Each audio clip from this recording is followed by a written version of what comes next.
but it's okay. Hello, everybody. Welcome to It's a Crime. We have a really exciting night tonight. I am so grateful to have both Annie Cushing and Noor Jasmine. I will put their YouTube channels in the description below. You can check them out later. Noor Jasmine has been on already once. I think it was about a month ago you were on. And we had a great chit chat. Everybody loved it, and we invited her back. And Annie Cushing, as you know, or many of you know, is Tylee Ryan's aunt and also Joseph Ryan's sister. And she's here tonight. It's really last minute, but she was able to make herself available as well. And I'm really grateful. So we're going to have a chat tonight. We're going to discuss all things Lori Vallow Daybell, and of course, Joseph and Tylee and JJ and everybody. And what I want to do before I start, though, I want to make sure that everybody knows, as usual, to keep it classy in the comments. You guys can have a differing opinion, no problem. Ask questions, that's great. But I please ask you to keep it classy. And if not, I got some pretty rockin' mods in here. And so just give you that little heads up. One more thing too, I think that's about it for that. And we are going to get into it. What I think we'll do is maybe, if it's okay, we'll go through some of the timeline. We'll back up a little bit. I would like to start with Joseph. I'm not sure if anybody can see or hear me, or if I'm now. Okay, can you guys just we're doing a little technical thing. Can you just double check, make sure that you can hear all of us? Annie, I'll get you to say hi. You can talk a little bit about yourself, and then we'll check about Noor. I think she's having some technical difficulties. Hey guys, can everyone hear me? I think you're good for that. Yeah. Okay, great. Yeah. So I am Joseph Ryan's sister, as Linda said. I've been following this case pretty closely. I started early in my career as a reporter and then eventually became an analyst. So I've been kind of using both of those backgrounds to follow this case and to help reporters, help people trying to follow this case, first with a timeline that I curated and have been updating, and then with a dashboard, which gets really in the weeds of, like, that's the nerd zone. But I love that nerd zone. I love it. The dashboard is really what helped me be able to, like, get in the details of the case, because the dashboard has transcripts of most of the videos, like the video interviews, the shows, the body cam, and different documents. And so I can find what I'm looking for very quickly, but in that dashboard, because it's all searchable. Whereas usually video isn't searchable because it's all trapped. And then the screenshots that reporters give us, that's all trapped. All that data and that information is trapped because they're screenshots. And so it's brilliant. It's really brilliant. I got to say, before you did that dashboard, I literally was hand typing word for word every single thing known to man. And when you came out to it, it was like, oh, I should have just handed it to her, but it was already, going or whatnot. But I was doing that hand type. And I would spend hours just to make sure it's all right. Just, I'm super nerdy like that. And so when that came out, incredible. And like I said, the timeline as well, I've been using that forever and a day. I don't know if Noor, have you been using the timeline too, and Annie's dashboard? Absolutely. And Annie, I just want to offer my condolences. And I think you're doing amazing work, and you have the best timeline out there. I say it all the time. And I just think what you're doing is amazing. Thank you. Thank you. I mean, a lot of the timeline pieces, they came from early on, because I saw that a lot of reporters were getting really important details wrong. Like, I've joked that I've been just about everyone's sister in this story, because it was different, especially early on, like there was a lot of misinformation. And I realized people were just getting, hung up in all of the details. And then, like there are so many weird connections. So early on, like if anything had a date, I was like, do do do do do, you know, like skip. I'd listen to videos at like twice the speed, and I'm like, I don't care about the emotional stuff. Like if they said, but then in October, I'd be like, stop, pause, you know. Yeah. And you can see it too in your timeline, you filling in the little things. So it's super important. And I love that you're analytical. I love that you're out here speaking for your family. And you're just a great representation for them. And you're just after the truth, as we all are. So let's just climb back a little bit. We're just going to touch a little bit on the timeline, and I'm going to ask some questions. Nor you can ask some questions. We can chit chat. I just want to go back to basically touch on the timeline with Joseph. We know a few things, that they were married in 2002. They were divorced not long after that, and there's some highly dramatic events, I guess you could say, surrounding Joseph and Lori. And maybe you could tell us a little bit about what Lori was like back then, because we hear people say, oh, she was an amazing mom, and all these things. So maybe you could touch on your experience with Lori. And yeah, so I mean, it really is just stunning. Like for people who came into the story a year ago, it's hard to imagine that there was a time where she was a very doting mother. So when I met Lori, she was pregnant with Tylee and she had Colby. And my brother was absolutely in love. And we thought he was going to be like Bachelor to the Rapture kind of guy. He was 40, whatever, never married, never had kids, And so, I was really surprised that, like they kind of had this whirlwind courtship, so to speak, and decided to get married. I think it was just a few months after they started dating, and so he flew me out after they got married. And he really wanted me to meet her. And that trip was the best. She was delightful. She was just really, they were both like super extroverts. And so together they were just like this juggernaut of energy and enthusiasm. I mean, she was like kind of more positive, whereas he kind of had more like darker Ryan humor, but they were together, like, so they balanced each other. But they were also very much like kind of a Bennifer couple, where like wherever we went, they kind of looked like a celebrity couple. And, here I was like mother of 3 young kids, just, right. Wash and go hair or whatever. But, it wasn't quite that bad, but it was bad. Like I look at the pictures and I'm like, great. But anyway, so so that first visit, it was just, I think I was there for 4 days. It was like a long weekend, and it was just go, go, go, go, go. And they were both absolutely thrilled that they were having a little girl. Joe had always wanted a little girl. And I even teased them about, and I don't just say that because they had a little girl. If anyone knows anything about me, if they've followed me at all, like I don't do the whole like, like classic Dateline lines of, like they lit up the room or whatever, because they also were human.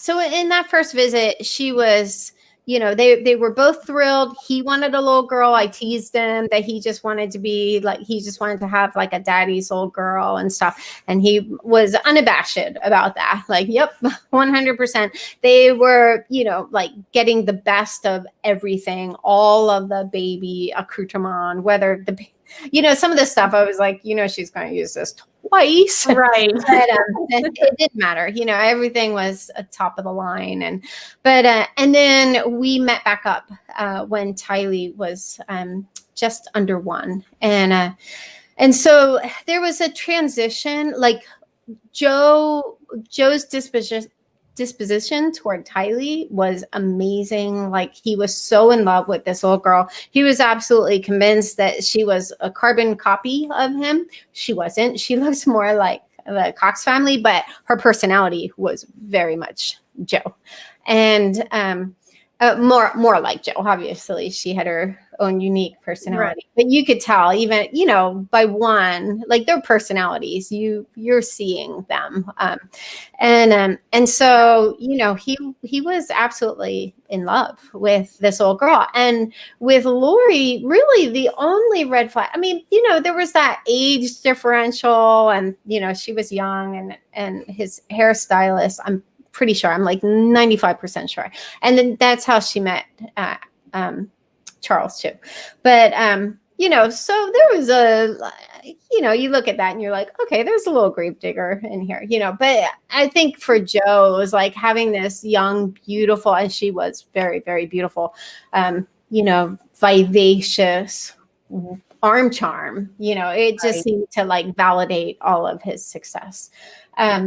The only kind of weird thing in like with Lori, with the 2003 trip, so that was when Tylee was almost one, was there was, I can't even call it a red flag. It was just weird. And I mean, by way of background, like I was very much a jock. You know, I was called young man till 9th grade. Lori was your classic cheerleader. So, you know, we would not have been two people who would have hung out, like, you know, aside from, you know, being related to each other. But Tylee was sitting in a high chair eating, and Lori was talking to my oldest daughter and me in the kitchen. And then she went into her little salon. So my brother had designed this whole house, and there was a salon on the first floor, just like right next to the kitchen. And she comes back with like this solution, and she's just talking to us. Like there's no break in the conversation. And then she starts dyeing Tylee's hair. And Tylee's a baby, you know? And so I was just like, wow. Okay, that's some Jean Benet kind of, right. You know what I mean? Like, yeah. And, anyway, and so that was really the only. But then she would talk about Tylee having blonde hair and blue eyes, and Tylee had roots. But I thought, oh well, you know, like maybe she's just not as in the sun as much and stuff. And I was like, oh my gosh, homegirl has roots. Like she's 1-year-old with roots. So that was the only, you know, thing that was just kind of weird. Beside that, like, you know, she was like with my kids, she was wonderful. Like you know, she had us all call her Lolo because family calls her Lolo. And so my kids really, really loved Aunt Lolo. And so, yeah, it wasn't, you know, it was like each trip we had, there were kind of increasing flags. So then we had a vacation with them in 2007. And then that's when things, there started to be some weird signals. Nothing like this, you know, cult stuff or anything like that. Just, and I think like from what we've seen throughout this year, basically is a lot of people saying great mom, great, like just a great person, very positive, very bubbly, you know, magnetic. But then you also see the manipulation. Yeah. And so you see both of these. You see it with Charles, you see it obviously in the now, and then you also see it with Joseph and all her manipulations and, you know, things like that. I know she very much was like, if you do this to me, then look out because I'm going to do this to you, kind of thing, right? Yeah. And yeah, so absolutely. The only thing, and I mentioned this with Noor last time, is I did see a difference between her second husband, Colby's dad, William, and Joseph. It was almost like the complete opposite in that marriage. Oh yeah. Well, yeah, because with her second husband, like they did like petty crime. Like they both got busted, like, you know, cashing checks. And one of the checks, so it was like under $50. I was just like, wow, that's really bad. Like you should definitely find a new career. But yeah, so but I think there was at some point there was a tectonic shift where she was like, well, I should upgrade, go with the older men who are financially established and can provide me the lifestyle that I want. Yeah. And Noor, did you see, did you try to dive into that too? Go ahead, Noor. Yeah, I had a question about, the time, because I had looked at those court documents when she was divorcing, the custody battle with your brother. And it seems like from early on, that point, she had that vindictive thing, and she kind of showed a bit of a disregard for Tylee's well-being in order to get back at Joe. Oh, yeah. So whenever I hear people say that Chad changed her, what do you think about that? Do you think he changed her, or was that already brewing and he brought it out? Or so, an interesting dynamic that I saw with Lori that I don't think people would really know if they didn't, have this history, is I do think that Lori is a sociopath, a psychopath. At that time, I think even when I first met her, like in looking back, I think even just the fact that she was like this perfect sister, and she knew so much about me before I ever met her, because Joe was an open book. He talked really openly about our past, and I was very much a closed book, and then this case, like I had really good friends who didn't know I was from foster care. And so, all that to say, I do think that Lori had sociopathic tendencies all along. I don't think you just wake up one day, and are like a raving maniac murdering people. But the dynamic that I saw was like with both Joe and Tylee, they were naturally much stronger personalities than Lori. And so like the visit we had in 2003, and I'm going somewhere with this because I do think it plays into this like new version we see of Lori. And so in 2003, my brother was, I've talked openly about it. Like he just had really serious rage issues, and I hadn't seen it in the previous two visits. So I thought, I think it's safe. And then he had a really, really bad rage over a leaky roof. And so I was just like, whoa, this is too much. I didn't want my kids exposed to that. But what was interesting was that like, while Joe was doing his thing, like Lori was very much the peacemaker, so after he had that big blow up, she was like, okay, kids, let's make cookies, or, she had some kind of distracting behavior. And so, she kind of like kept the temperature of the room down because, this blow up was so significant. And then there were all these young kids in the room who afterwards, after he left the house and peeled out, like everyone was just kind of stunned for a while. Like we were all just a little frozen. And so Lori would kind of gather everyone and stuff. And I even noticed in 2018 when I visited there, when I visited Lori after Joe passed, like Tylee had a much stronger personality than Lori. So Tylee was like correcting her on stuff. Imagine the scene in Gilbert Police Department, and that's what was playing out. Like, Lori wasn't really tethered to the truth. She exaggerated a lot. And Tylee, I teased her. I was like, girl, you would make a great analyst, because she was like borderline pedantic, like, correcting Lori on little details, even things that like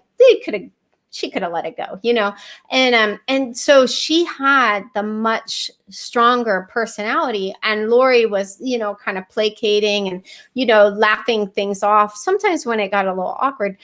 And so I just wonder if some of what we're seeing with Lori, I do think that Chad played a role, but I wonder if it's more that, for much of her life, there was one thing she said that I agree with in the audio recording from Melanie Gibbs' house. And that was, she said something about she hated conflict and she would do anything to avoid a fight. And I was like, boom, that is what I witnessed. Now I had, very limited exposure to Lori, but I definitely witnessed that. And it bears out as true in her personality.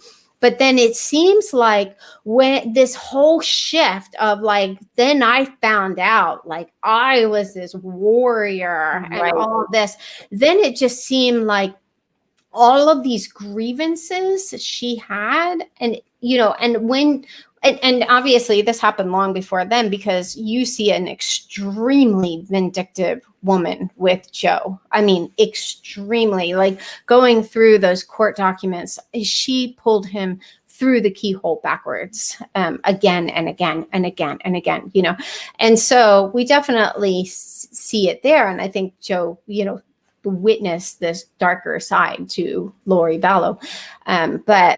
But I do think that like overall, I just question how much it was like she didn't have appropriate boundaries and just kind of like let people steamroll over her. And then it was like she just drew this line in the sand and was like, that's it. I'm in charge now. And that's what I've seen. That I saw right when husband number 2 with William, I saw a different side of her from just the documents that I read. Only in that. And then I was like, wow, there was a shift with Joseph, because we see that vindictive come out. We see her with the all kinds of shenanigans. She did the same thing to Charles. She did the same thing to Charles, which is interesting because she says, I hate conflict. Yeah. But then in the flip side, she's creating conflict, right? Oh yeah. She may hate it, but she creates quite a few things with both of them. Well, and she plays the part of the femme fatale. So and I saw that, even before like things got bad, like back from our 2007 vacation, at that point, like she had been divorced from Joe for 2 years, and she was obsessed talking about Joe, absolutely obsessed. And so, in what way, like how would you describe about being obsessed about talking about him? Just in everything, like just every detail, just constant? Yeah. So like most of the vacation, it was, it was a whole bunch of kids, Charles, boys, Colby, my kids, and then there were some other family members. And so, because Adam was there with his son. And so it was just like, just kids galore. So a lot of times, as the adults, we were, making sure like no one escaped the compound, kind of thing. Right. But then it was just like, if Lori and I had any alone time together, or even if it was just the adults, so the kids were safely playing and we were on the blankets or whatever, it was like her focus would just go to Joe, and so how would Charles react to that? What was Charles doing when like he's constantly hearing about Joe like all the time? Was he just like, I'm gonna go play with the kids, or how did he handle it? Yeah, he didn't engage at all. Same when I was there in 2018, like Charles and I got along great. We talked business. I helped him with an Excel issue on his laptop and helped him figure out something else on his laptop. None of these people were particularly tech savvy. And so, like he is just really easy to talk to. But when she would talk about Joe, he was out. And I mean, anybody really, you wouldn't really want to sit and listen to anybody's ex anyways, Yeah, so, I mean, exactly. really just like let her talk. I'm going to go kind of over here. What's that, Nora? I was just going to say, at least from the court documents during the custody battle, he got involved. There were emails between Charles and Joe where he was in there and he was, taking Lori's. He did say, I want you to be in your kid's life and everything, but he was defending, he was taking up for her. So whatever she was saying, he was buying it, at least from the emails, it seemed like. So he was defending her. He believed her. She's very convincing. That's the thing about Lori, is if you don't look deeper and you don't have that radar, it seems like a lot of people fell for that act.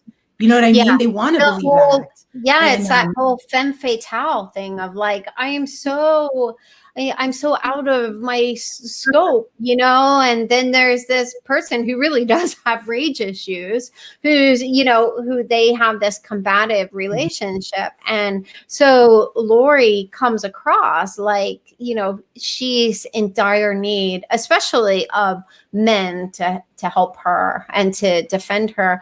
And I wondered if part of the reason why Charles' reactions seem to be like kind of big for the level of, you know, like some of the things that Lori was saying is I just wonder how much he knew she was capable of, you know. So all of the things that he heard about Joe, you know, like, you know, he had to be wondering like, and especially if foul play was involved in Joe's death, which we'll probably never know. But and I want to touch on that because one of the things, even from my point of view, working on it, I was working on Lori Vallow, then I started going back to Charles, and then I was like, well, wait a minute, right?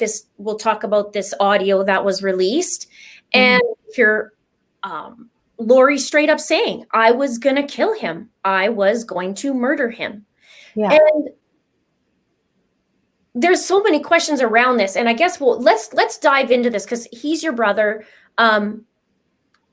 You have an inkling, right, that this was not, I mean, perhaps what the medical record says is, okay, well, maybe it was natural causes, but now you're starting to put these pieces together, and it's like, wait a minute here. I think we need to look at this. We have to look at this closer and really see, was she there? Was Alex Cox in the area the day before? Yeah, exactly. I mean, this is why I've been pushing for Phoenix Police Department to actually investigate Joe's death. So I reached out to Phoenix Police Department back in like late February. Yeah. Just to ask them, hey, you know, are you going to investigate Joe's death? You know, because now it looks, I mean, even before the kids were found, you know, I never thought that they were alive, just because statistically, like I knew from watching Real Crime that the percentage of time where a child was found alive who wasn't reported missing by caregivers it was single digits percentages, you know. And now you have 2 kids, and you know, the mother's off in Hawaii, you know, so there was just nothing to me that communicated like, oh, this is a protective mother who has her kids hidden away on some compound, you know. And no one would have agreed to take on all of that while she vacations in Hawaii. That's none of it made sense. So, you know, I was pretty confident that they were gone. And so I told the detective who inherited Joe's file, I said, I can kind of understand you guys not doing an investigation at the time of his death. You know, you couldn't get a hold of any relatives. Lori didn't tell me he had passed. So that was suspicion number 1. You know, after all this happened, like, was she writing out the clock because she wanted him cremated? Because she couldn't decide to have him cremated like she did Charles before even telling Charles' family that he was killed. So, but this detective just said, no. I mean, and he was borderline combative, and I wasn't like coming at him. I was just saying, like, you know, at minimum, are you at least looking into if he had an insurance policy, because that could inform motive as to, you know, why is Tylee missing? She was almost 17. Yeah. They started the process of emancipation. I was 17 when I moved out on my own, you know, and she had places she could go. She could have come here, you know, so that really didn't make sense without a financial motive. And he, you know, he just said like, oh, if you're interested in the insurance, that's a civil matter. And at that point, I was just like, oh, dude, yeah, that's not what I'm saying. I am not one of these money grubbing, you know, people involved in this story. I'm talking about motive, you know. And so, like, you know, he ended the conversation with, Miss Cushing, your brother died of a heart attack. And then at that point, I was just like, try me, just try me, you know, like, that's ridiculous. You know, that's that's just straight up mansplaining, you know. And so yeah, and then when someone passed on this audio recording, I was just like, wow, you know, because there were already things that were really suspicious. And then a report, you know, and that goes beyond the pale of like, oh, I just had this combative relationship with my ex. At that point, they weren't fighting over custody. They weren't in court. They hadn't been in at least several years.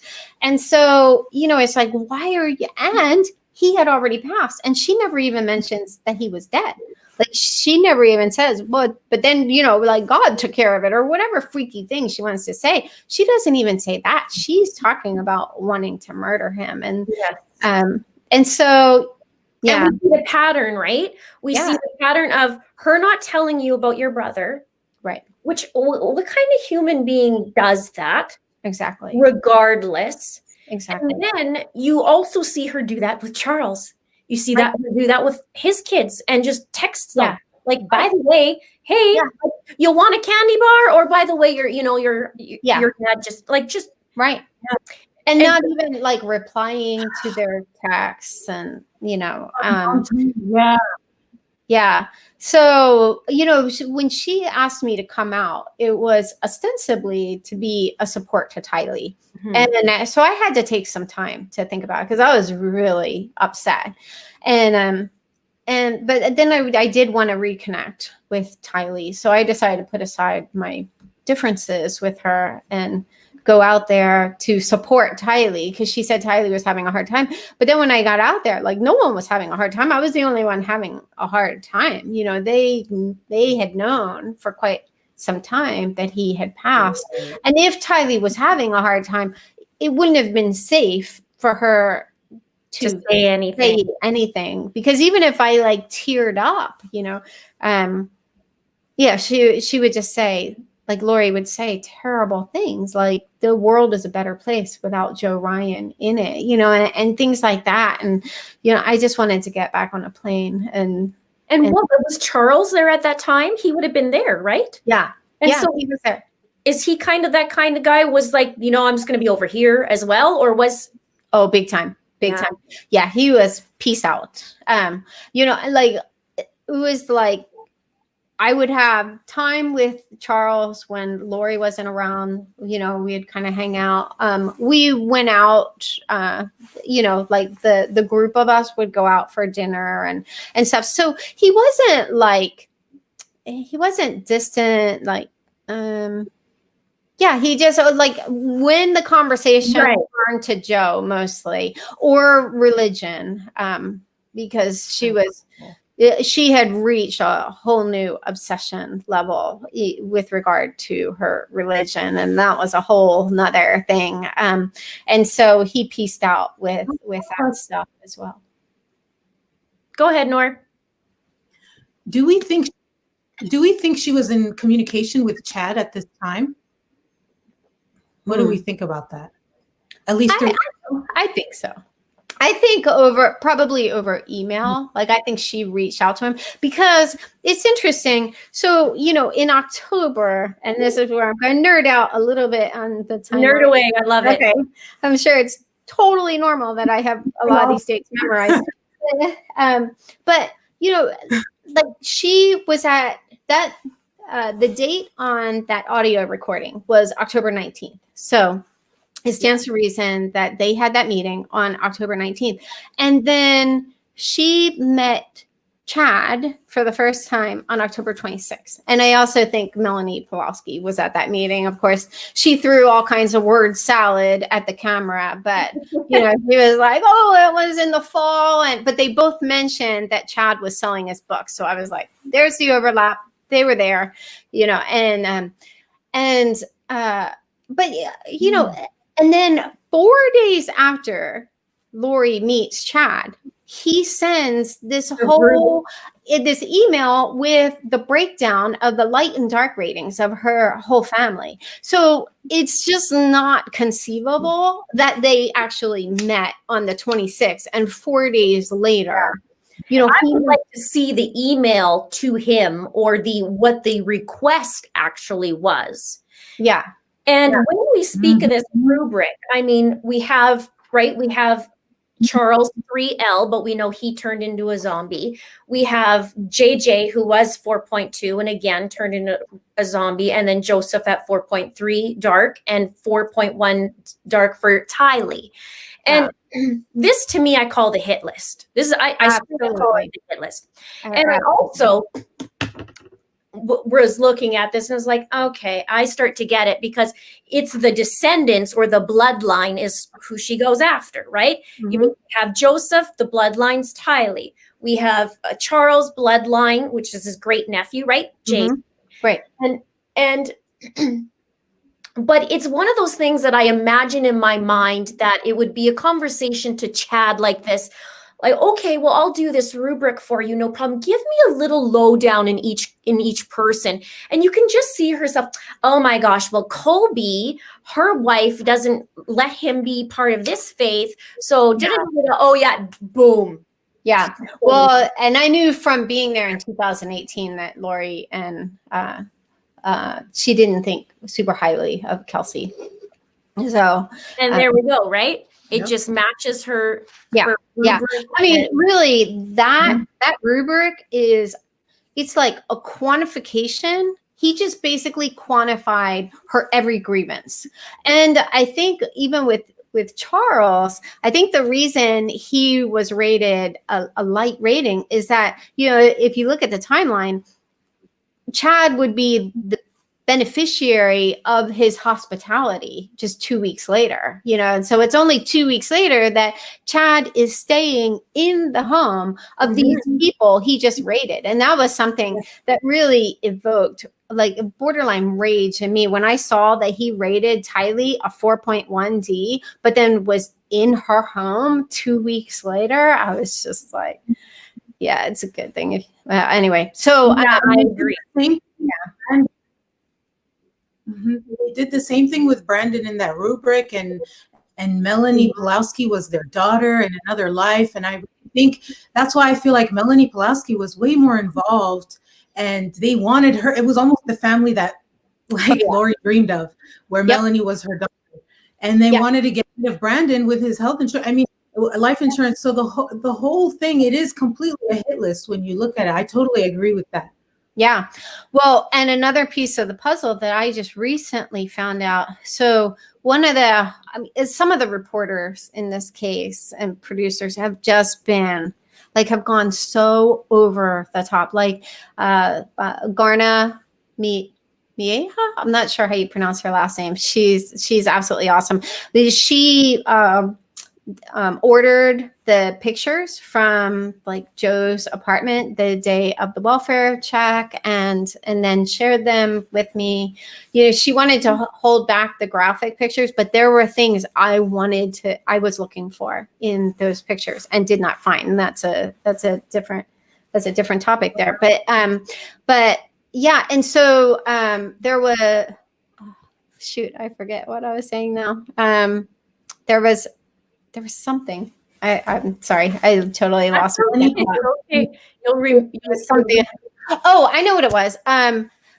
Yes. So I found out that I don't know the amount of the life insurance payoff, but I found out from a friend of Charles who wants to remain anonymous, which is totally fine with me. I was just so grateful he talked with me.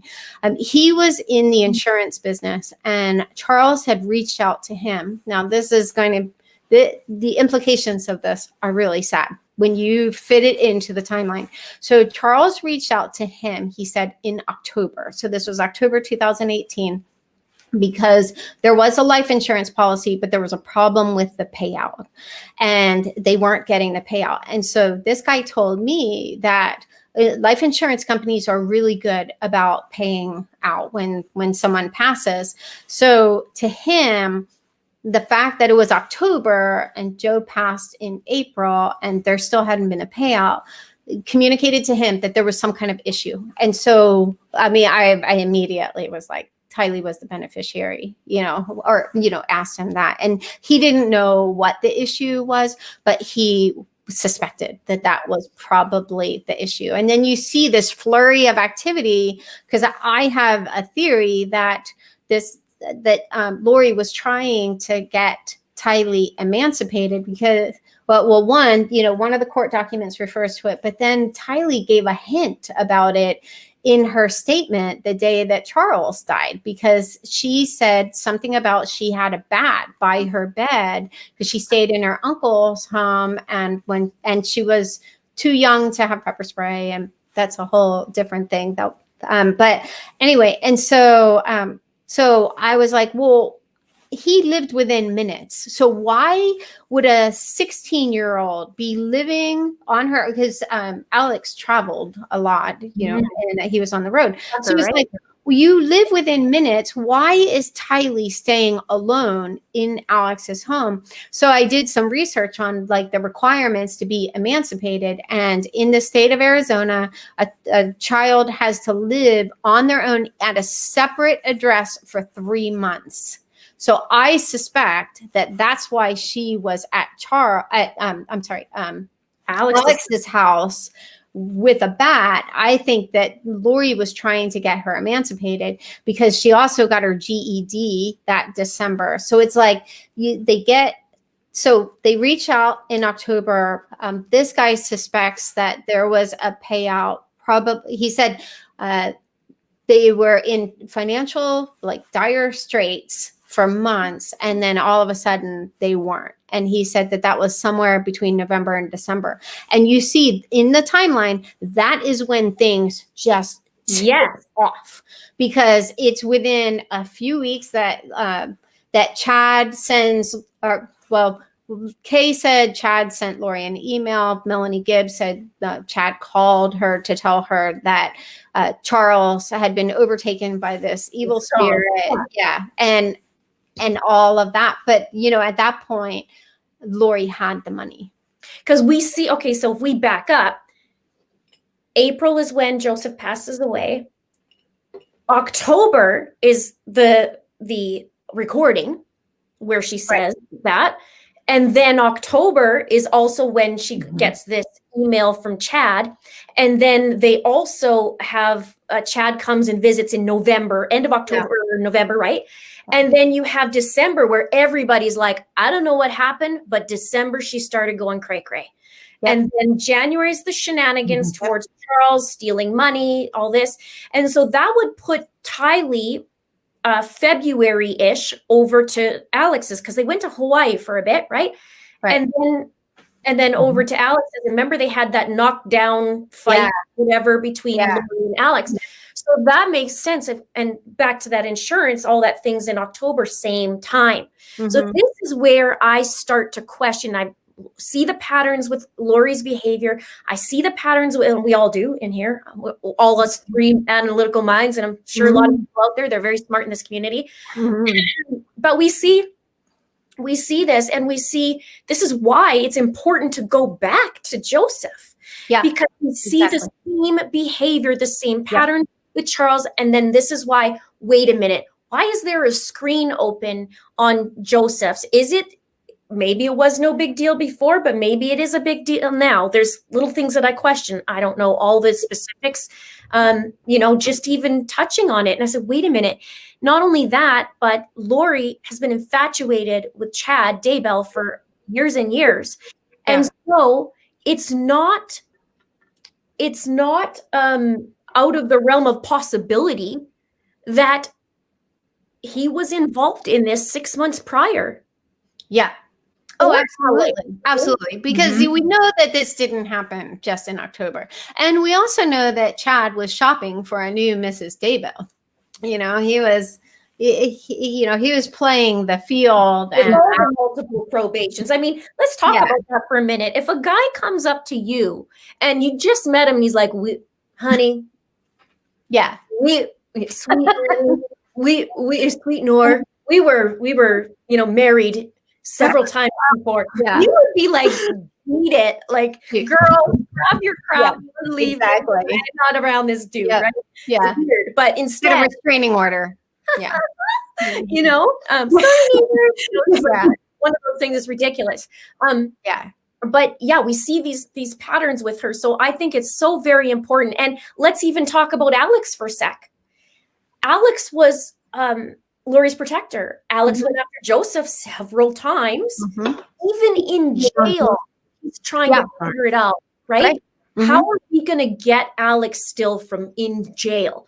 So it's ridiculous to think that he just stops. Like, okay, no big deal. Now everything's done. No, I don't believe that. I believe that if Lori's like, listen, Joseph's got to go. We need insurance, like or whatever, however he played it. I just believe that it is silly to not look now at Joseph. Maybe like you said in the beginning, you know, it just happens, you know, this thing happens. They're like, okay, this was natural. Here's this and this and this, and here's why. But put the strings together. Yeah. And it was, you know, there are a couple weird little things with that. So, you know, having gotten to know Lori, and I kind of feel like, you know, I knew her better than she knew me, just because like she had no filter. She talked about everything. And they were a really kind of gossipy family. Like they were always very, very nice to me. So, you know, there was no problem there. And her parents were very nice to my children and stuff. But one thing that was interesting is that I knew so much about her family. I even knew like she had a falling out with one of her sisters and, you know, what that was about and all this stuff, you know, and because they would just get together and just chat, you know, and it was so completely the opposite of my family, you know, because we were basically, you know, in a lot of ways, strangers who shared DNA, you know, and annual visits.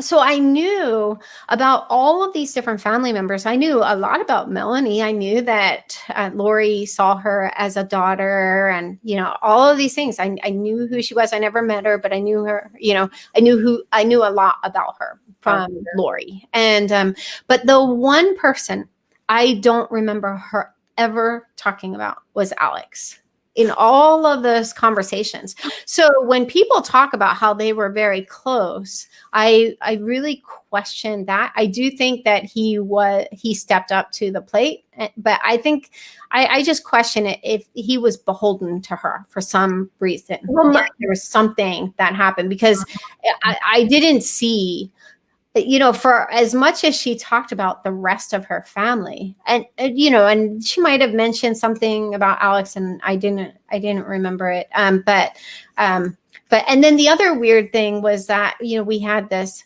family vacation in 2007 and that time, you know, I was living in Florida with my kids and they were coming to Florida. So I felt a little more comfortable just because, you know, I was like, oh, if anything goes south, we can just get in our car and go home. Yeah.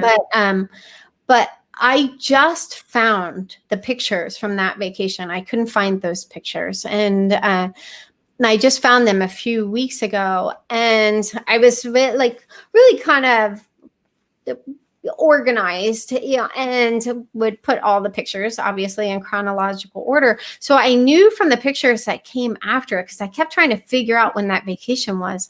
And I think it was in July 2007. And then I looked at the timeline. I looked at like when Alex attacked Joe, and it would have been within weeks. Around there. We had that vacation. They go back to Texas and Alex attacks Joe, you know, and which is just bizarre to even think about. All in that vacation.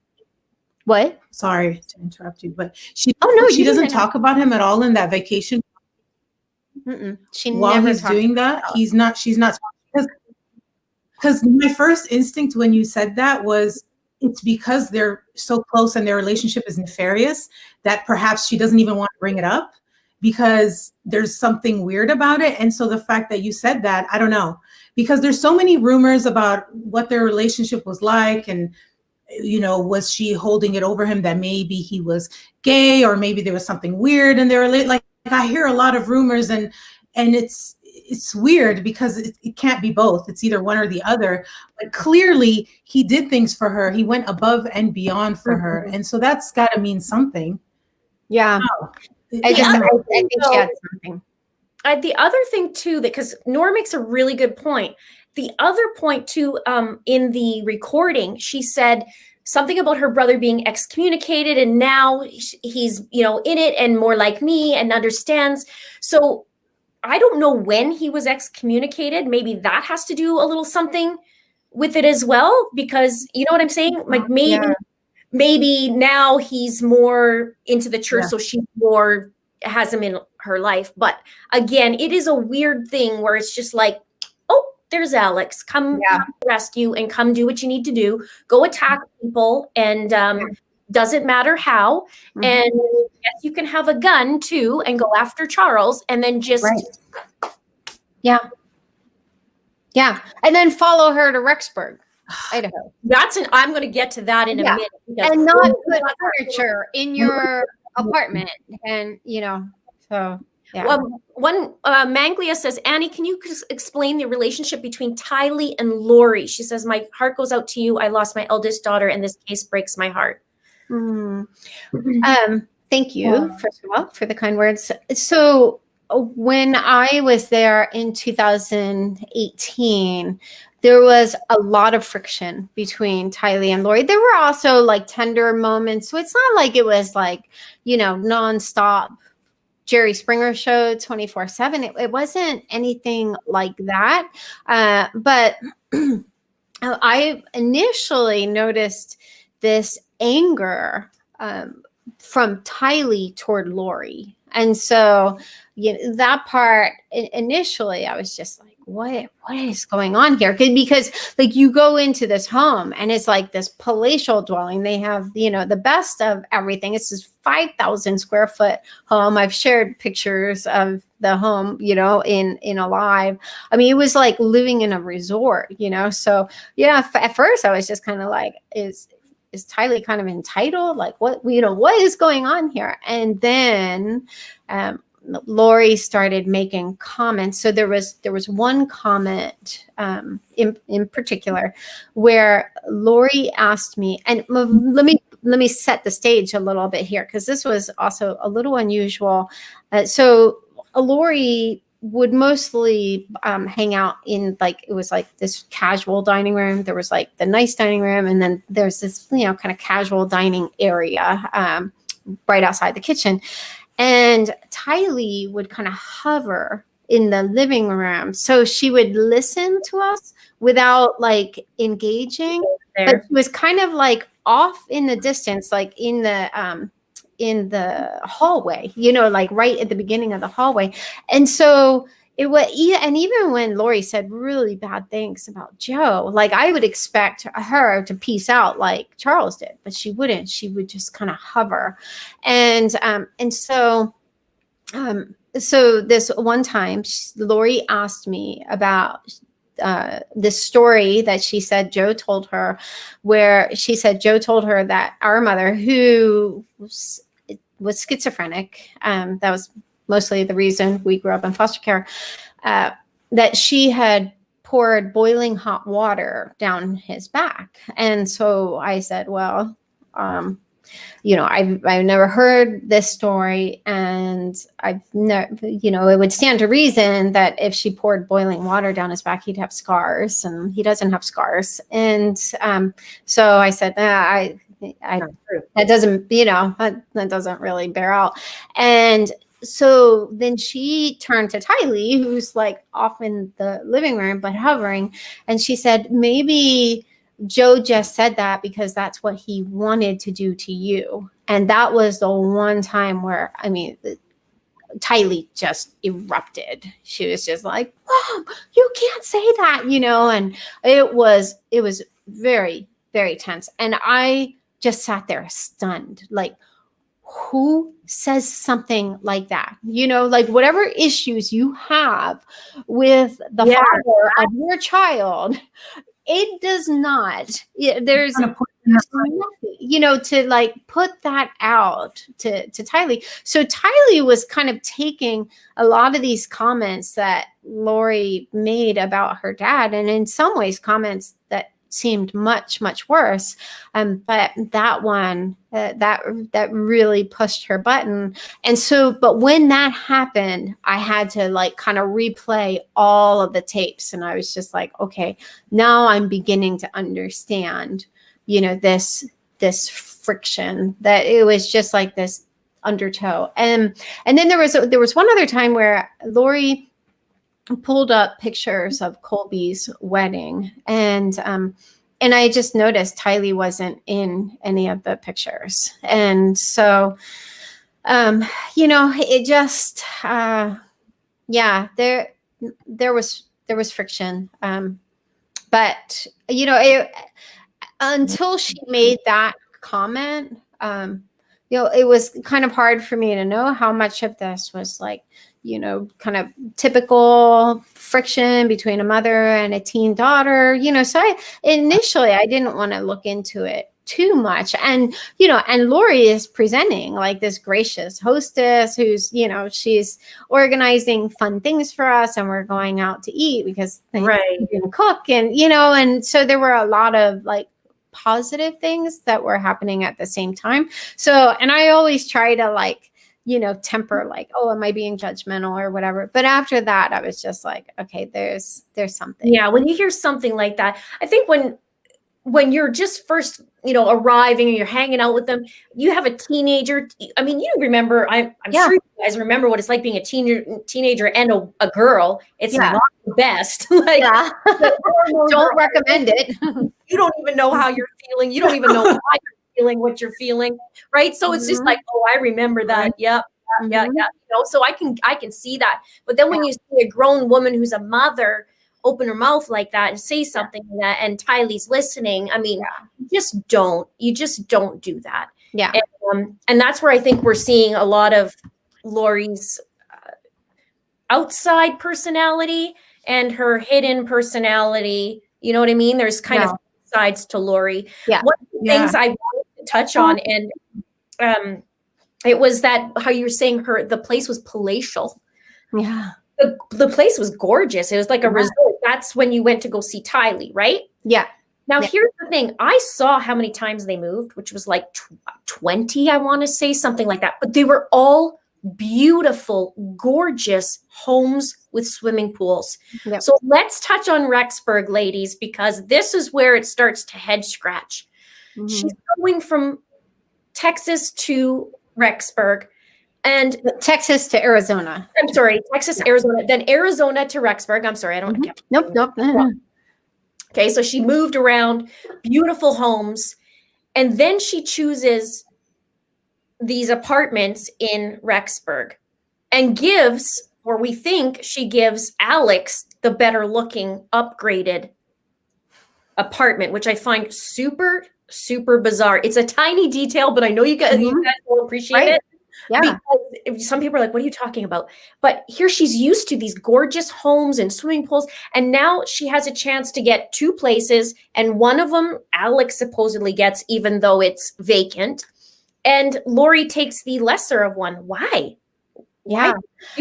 And we found out in the hearing that Lori's name was on Alex's lease and Alex's name was on Lori's lease. So Lori signed, and they signed at the same time. They moved there at the same time. Their houses went off the market, I think, like within 2 days of each other. According to the public records I saw. But, you know, as essentially the same time. So Lori's name is on Alex's and Alex's name is on Lori's. And so, but I wonder, I don't know. You know, it was the weird thing is Melanie Pulowski was interviewed. And this is where it got me, where she's like, because for me, I'm thinking, how do you not know who lives next door to you? Because she goes, well, sometimes my Uncle Alex would be there and sometimes Lori would be there. I was like, wait a minute, how do you not know who rents next door? Yeah, exactly. So that was where she, like the things that she said does not jive. Exactly. And according And according to Melanie Gibb, they were always there. Melanie Pulowski and Alex Cox were always at Lori's, whether it was in Arizona, whether she went to visit in Rexburg, when she testified, she's like, they just come in and out. They're always in and out. So I find it very hard to believe that she just had no idea and wasn't even that close with Lori. And she always says that when they ask her about, well, how come you didn't notice the kids were there? She's like, well, because I was close with Alex. I wasn't really there. I didn't really see them. Yeah. It's always when it's about the kids. Well, and we also, when it comes to that, so we know that Melanie most likely stayed with Lori when she was there at the end of October to sign the lease. So we know that, I mean, well, who else would she have stayed with? Alex. And even if she had stayed with Alex, which he wouldn't have because he didn't have furniture in his place. So of course she stayed with Lori, and we know the kids weren't there. So she was there then, but we know that she was also there another time. And because she talks about, she throws more word salad because she almost like told us when, but then she was like, oh, and I was hiking in Arizona and I was just missing my kids so much. And we have 50-50 custody and all this stuff. But what she said was that Lori had invited her out to Rexburg to see if she liked it. And if she liked it, you know, like to maybe move there. And she talked about like touring BYU and stuff. But so, and then Keith Morrison asked her if the kids were there when she was there. And she said no. And she kind of hesitates over like when she was there. So she didn't say when she was there, but we know that she was there sometime between the time that they moved and the October. But now there was talk from, I think it was Justin Lum, and he was saying that that Melanie was in Hawaii in October. But do we know when she was in Hawaii in October? Or can we talk about that? I guess I should ask. Yeah. So I know that someone does know, and it will be coming out. So, okay. Yeah, I did see that in Justin's thing. So just to clarify, that's where I saw it. So yes, but it was in October. Okay. And we the date of her trip to Rexburg is also known. Okay, that's great. That's great. Yeah. We'll know sooner than hopefully later. Go ahead, Noor. And I think she may have also been there. I mean, conspiracy, but I think she may have also been there in the time when there was that knockdown, drag out fight in that when Lori was staying with Alex. If you look at the post that Brandon made about when his wife was acting differently and when she possibly could have joined this cult, he said that she was always hanging out with them. And it's the exact same time when Lori went missing and she was said to be staying with Alex. So they could have been doing all that all the way back. I think it goes back much farther. Everything goes back farther than what we know. I mean, in my opinion. Yeah. But I don't know. No, absolutely. Possibly. Yeah. And I really want to know what that knock 'em down, drag 'em out fight was about, because, you know, I think most people, like at first blush, you look at this story and you think, oh, Lori's a drama queen, so that would be in keeping with her character, but it actually wasn't. So Lori was actually very, very private. And part of her persona was to always kind of emit this role of like, you know, she has the perfect life because she really enjoys being envied. And so she was one of those women who looked like she had it all. She had, you know, she had wealth, she had beauty, she had the time to be able to work out as long as she wanted, you know, and all of these different things. But she was very private, and so much so that she didn't even have a Facebook account. And so like, you know, so she talked to me about how like she hated social media because she didn't want people, you know, like in her life, in her business. So to me, when I heard about that knock 'em down, drag 'em out fight, that's the one thing I was kind of disappointed that none of the reporters have gone, and it might just be that the neighbors have been on, you know, like literal lockdown where they're just like, no, we don't want this attention. But But that is worth chasing down, because the whole idea of bringing dishonor to the family, if that was said, that is in keeping with the Cox family. And that's definitely not something you want to do. And so, you definitely don't want to talk about that in the middle of a street. Exactly. So for them to do that when they could have just brought it inside, like something really set her off. And I do question if that is tied to Alex following her around like a little puppy. What do you think about Alex? Because Alicia asks, Alex was alone with the other sister when she died, then used her credit cards and bank account. What are your thoughts on that? I don't know. Yeah, Nora, you want to jump in? Right, Nora, you can jump in. Go for it. Yeah. I didn't know that. I did not know that at all. That's news to me. Yeah, so I always kind of hesitate on things that like this is rumor. So we just state that it's rumor. Yeah, and, her sister, Lori's sister, did die. So I do know just from reading the court records. Now, of course, some of this stuff was written by the attorney of her ex. So, when people are going through a divorce, they can say anything. So we kind of have to apply that discount. So first there's the discount of rumor. And this is where the reporter in me is like, hello. Yep. But, there's a discount of it being rumored. So there's no documentation about this, which gives me pause. But then there's the discount of I am now going to reference something that her ex had written about her. But he wrote that she was suicidal and she was very anorexic. And so we do know that health-wise, she was very thin. And Lori did talk about her sister and her health challenges. And in fact, I only remember Lori crying when she talked about something on two different occasions. And one was in talking about her sister. So whenever she talked about her sister, she talked about her on two different visits. And it was an emotional topic for her. And then the other time was talking about her second husband, William.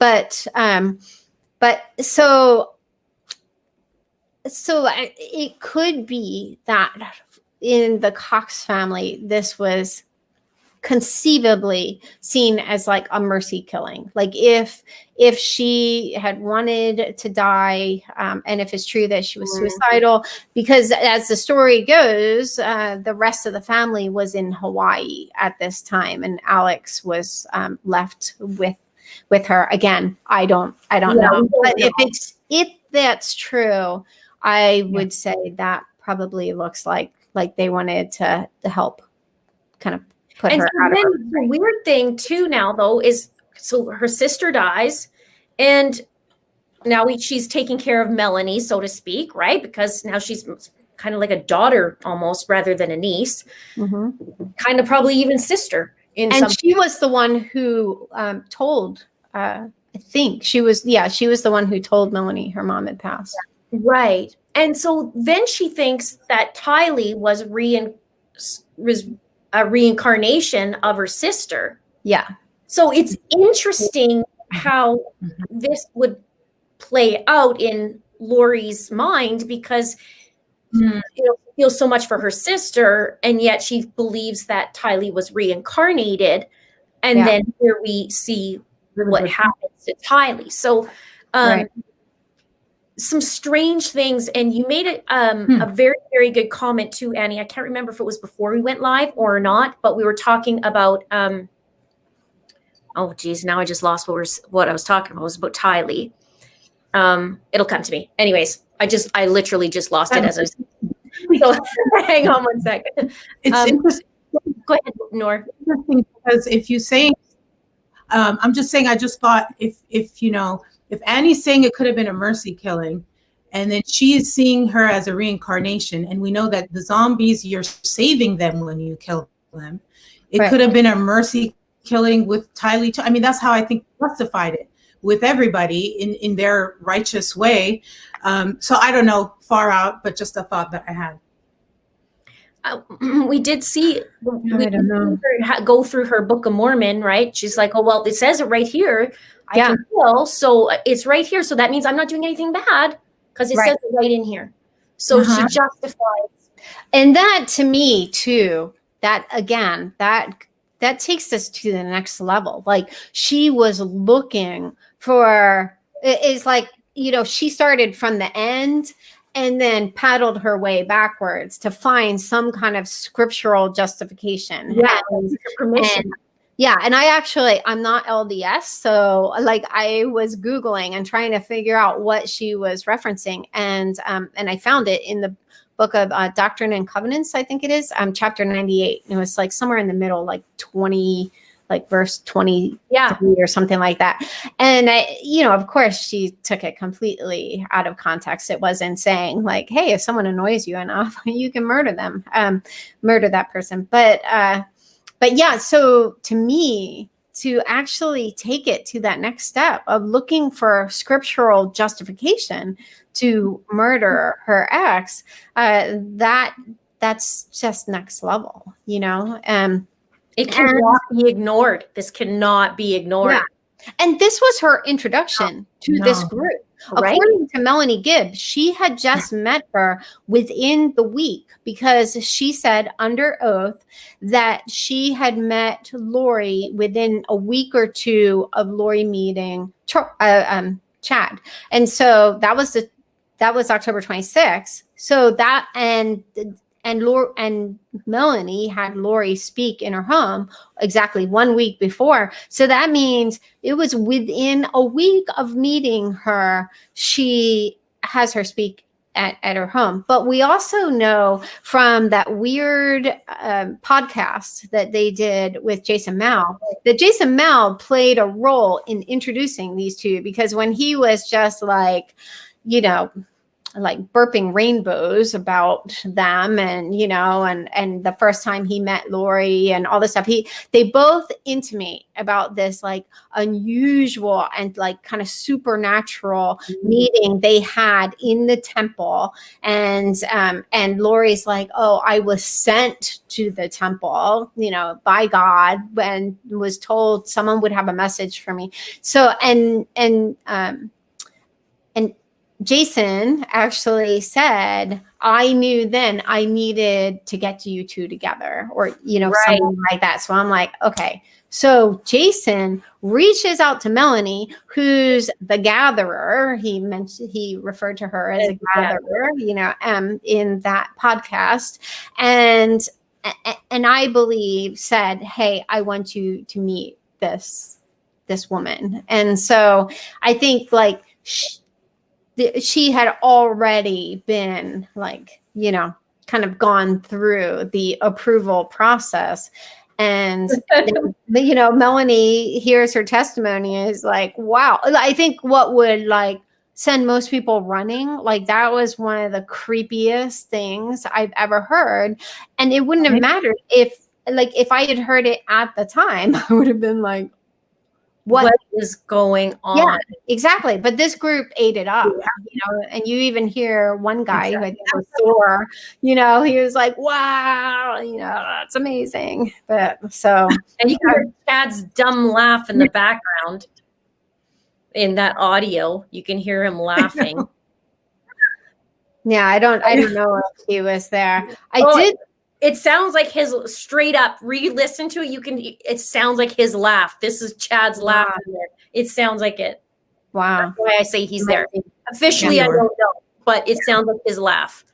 You know what I was very surprised to figure out? I figured this out right before my what I thought was going to be my last live, was that, okay, so Melanie would send out these emails. She had an email list and she would invite people to her home and stuff. And that's where Lori shared her freaky testimony. But she sent out an email. It was within 7 days, I think, of Charles being shot. And she said that she didn't find out for 4 days. Well, do I believe that? No, absolutely not. In fact, I think that there's even a chance Melanie was living with Lori at that time. But so if we believe that she found out 4 days later, she sent out this email 3 days after that, inviting people to a meeting in Lori's home where Charles had just been shot and killed. So, so this the whole thing of, yeah. So, and then I was going through like just all of the testimonies from the hearing. Yeah. And David said something, David Warwick, Melanie's boyfriend, now husband, said something that really shocked me. He said that he first met Lori the first week in August. So I knew that's when this meeting was scheduled. And in fact, she invited him to be the speaker. So this meeting was going to be in Lori's home, and it was scheduled for the first week in August. And then whoever was questioning him at that point, I think it was Pryor, asked if anyone else was there, and he said yes, Chad. So Chad was in Lori's home. This was like right after Charles was shot and killed. Okay, so now we got to go in here because this has been picking me for a long time. Yeah. Couple things. Number one, I question if Chad was possibly even there the same day / days surround Charles's death. Okay. Well, I wonder that too. Oh, but there's a piece of information with that. So the night that Charles was shot and killed, we all know that there was a pool party. Yep. What we don't know or didn't know was that the police were called because they were reported by a neighbor for disturbing the peace. And so there's a reporter who's she's ordering an FOIA on like any calls made to the home, because I want to know, well, they went to the home, obviously. Did they have body cam on? Yeah. Unless they go in the home, so yeah. I mean, could you imagine? Okay, let's stop and think about this for a sec. There's a pool party, somebody calls and they plug in the address, right? Oh, there's a party going on. Wait a minute. This address was just in the cabin today. Exactly. That's why I'm like, they better now, Chandler, like FUBAR'd this investigation at every turn. I did a whole live about it. I mean, it was egregious. And I'm sure you guys addressed it too. So it's not just me, but I mean, really. And I think possibly to the point of a cover-up, because there's a significant difference between what Nate, what's his name? I forget his Nate. No. The detective who interviewed with Dateline. I know in here. Yeah, it's in here. I'll think of it. But it might not have been Nate. It was something. I know who you're talking about. Yeah, I see him, and he's the one who was saying that it was crazy, right? Like he's like, it was Nathan Moffat. Yeah, that's it, Moffat. Yeah. So he said that there were 2 shots when he was interviewed by Dateline, but you see in the body cam, like the one guy, he like rounds the corner and he's like 1, 2, 3, 4 shots maybe. And I'm just like, how did we go from 4 shots? And another guy, now the only place where I heard this audio was the 48 Hours episode. So I don't know if they had a separate audio than the rest of us had, or they cleaned it up, but that you hear an officer saying he shot the F out of him. Yeah. So I'm like, yeah, that doesn't sound like 1 shot or 2 shots. Exactly. That's exactly a great point. It's like even the F out of them isn't 1 or 2. Yeah, and exactly. And you'll know if it's 2 shots or 4 shots, which one is it? Yeah. And so, and the distinctions weren't the same. And there's, I don't know if you saw it, Annie. If you do of any videos, check out that one that I did too with Charles, because, and I'm sure you figured this out too, but I had run the timeline. And I had done it to the point where I believe it was something like 40 minutes. I mean, it was Yeah, exactly. I mean, just even Lori's claim that it couldn't be. You know, like, yeah, the timeline, it wouldn't make sense. There's no way, especially once Charles walked in and saw Alex there, there's no way he would be there for 40 minutes because the original, she said that he was supposed to get there at 7:30, and then she thought he got there closer to 7:40. So I'm like, yeah, it's probably closer to 7:30. But then they didn't call until, well, what was it, like 8:20 or something like that? Yeah, like the call went through. Or 8:20 something like that. But I had figured it out. It was like he was already gone for like an hour at this point. Yeah, by the time, right?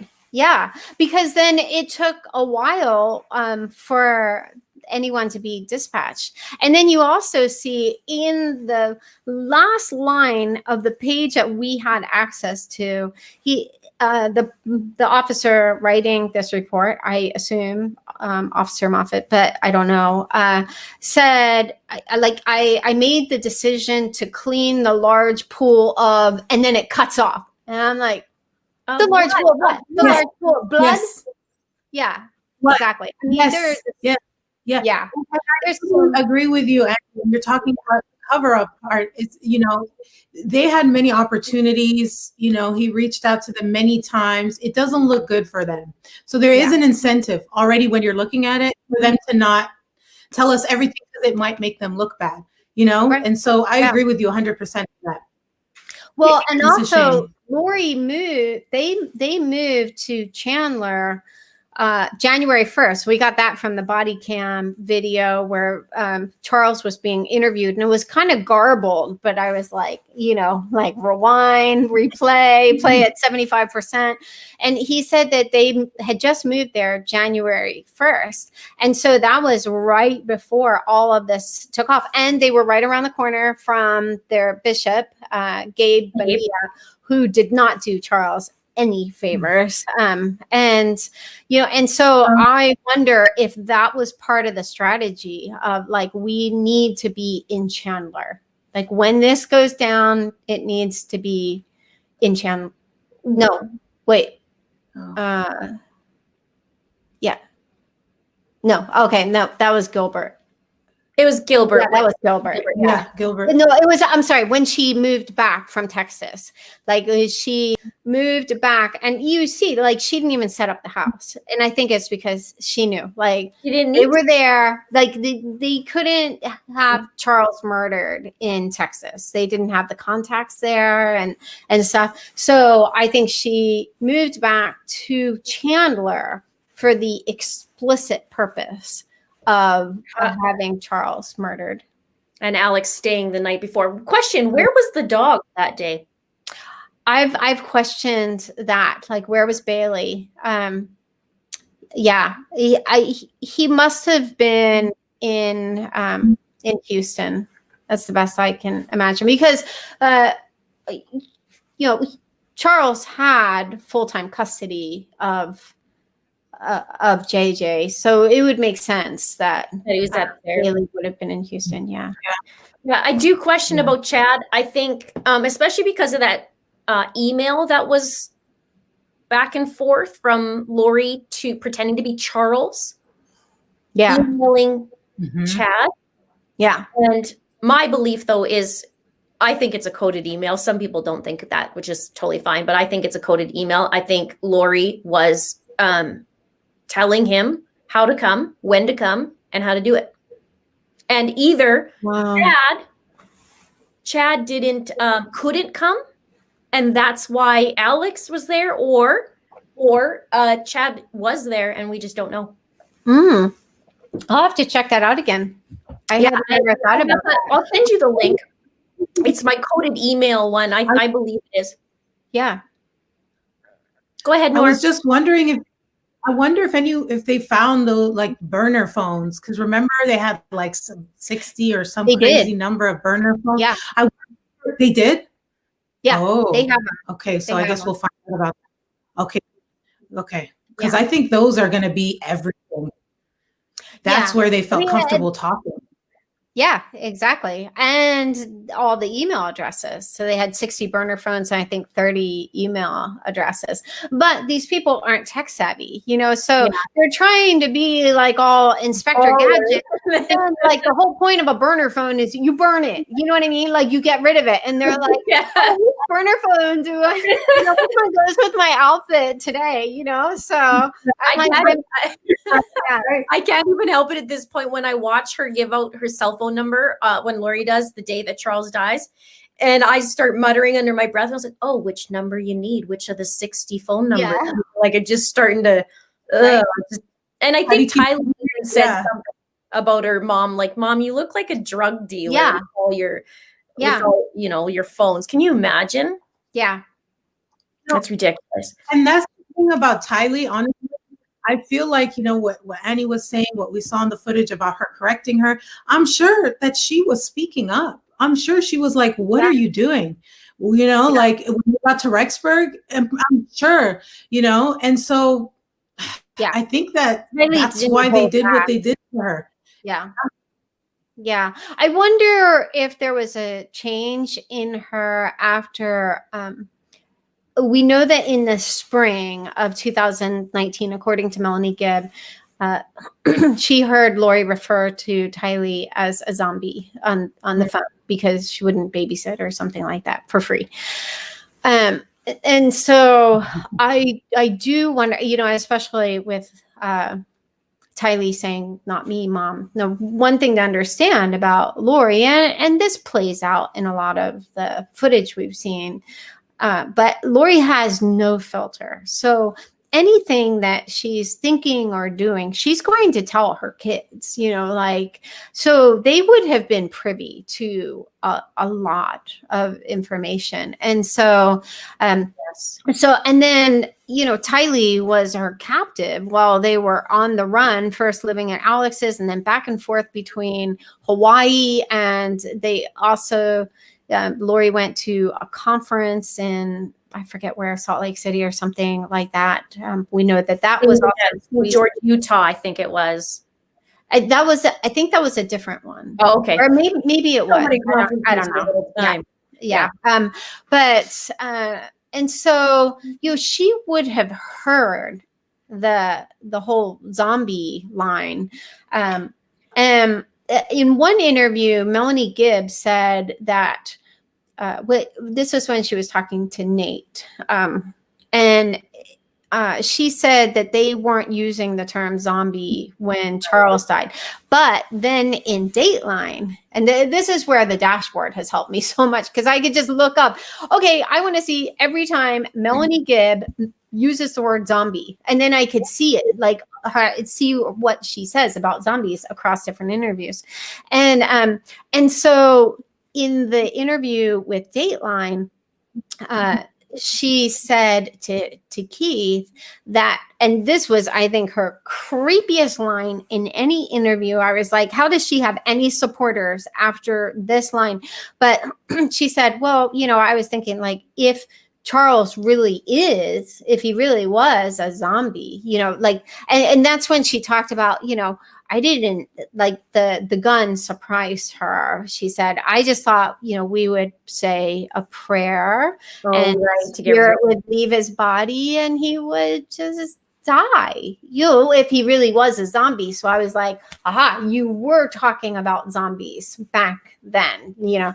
And so, yeah, so for Tylee would have been privy to all of that, like overtaken by an evil spirit. And I think the whole reason why they came up with the whole evil spirit thing was that just, you know, a few months before, Chad had rated him you know, like a light spirit. And so I think he needed a new narrative. Absolutely. Yeah, he wasn't like, they couldn't then say like, oh, he was this awful guy like Joe who was sealed away, I guess, not eligible for future probations, I guess. But so he couldn't do that. So then the storyline became that he was overtaken by an evil spirit named Nick Schneider. And I did this whole thing on Nick Schneider. He's actually a demonologist. Interesting. Yeah.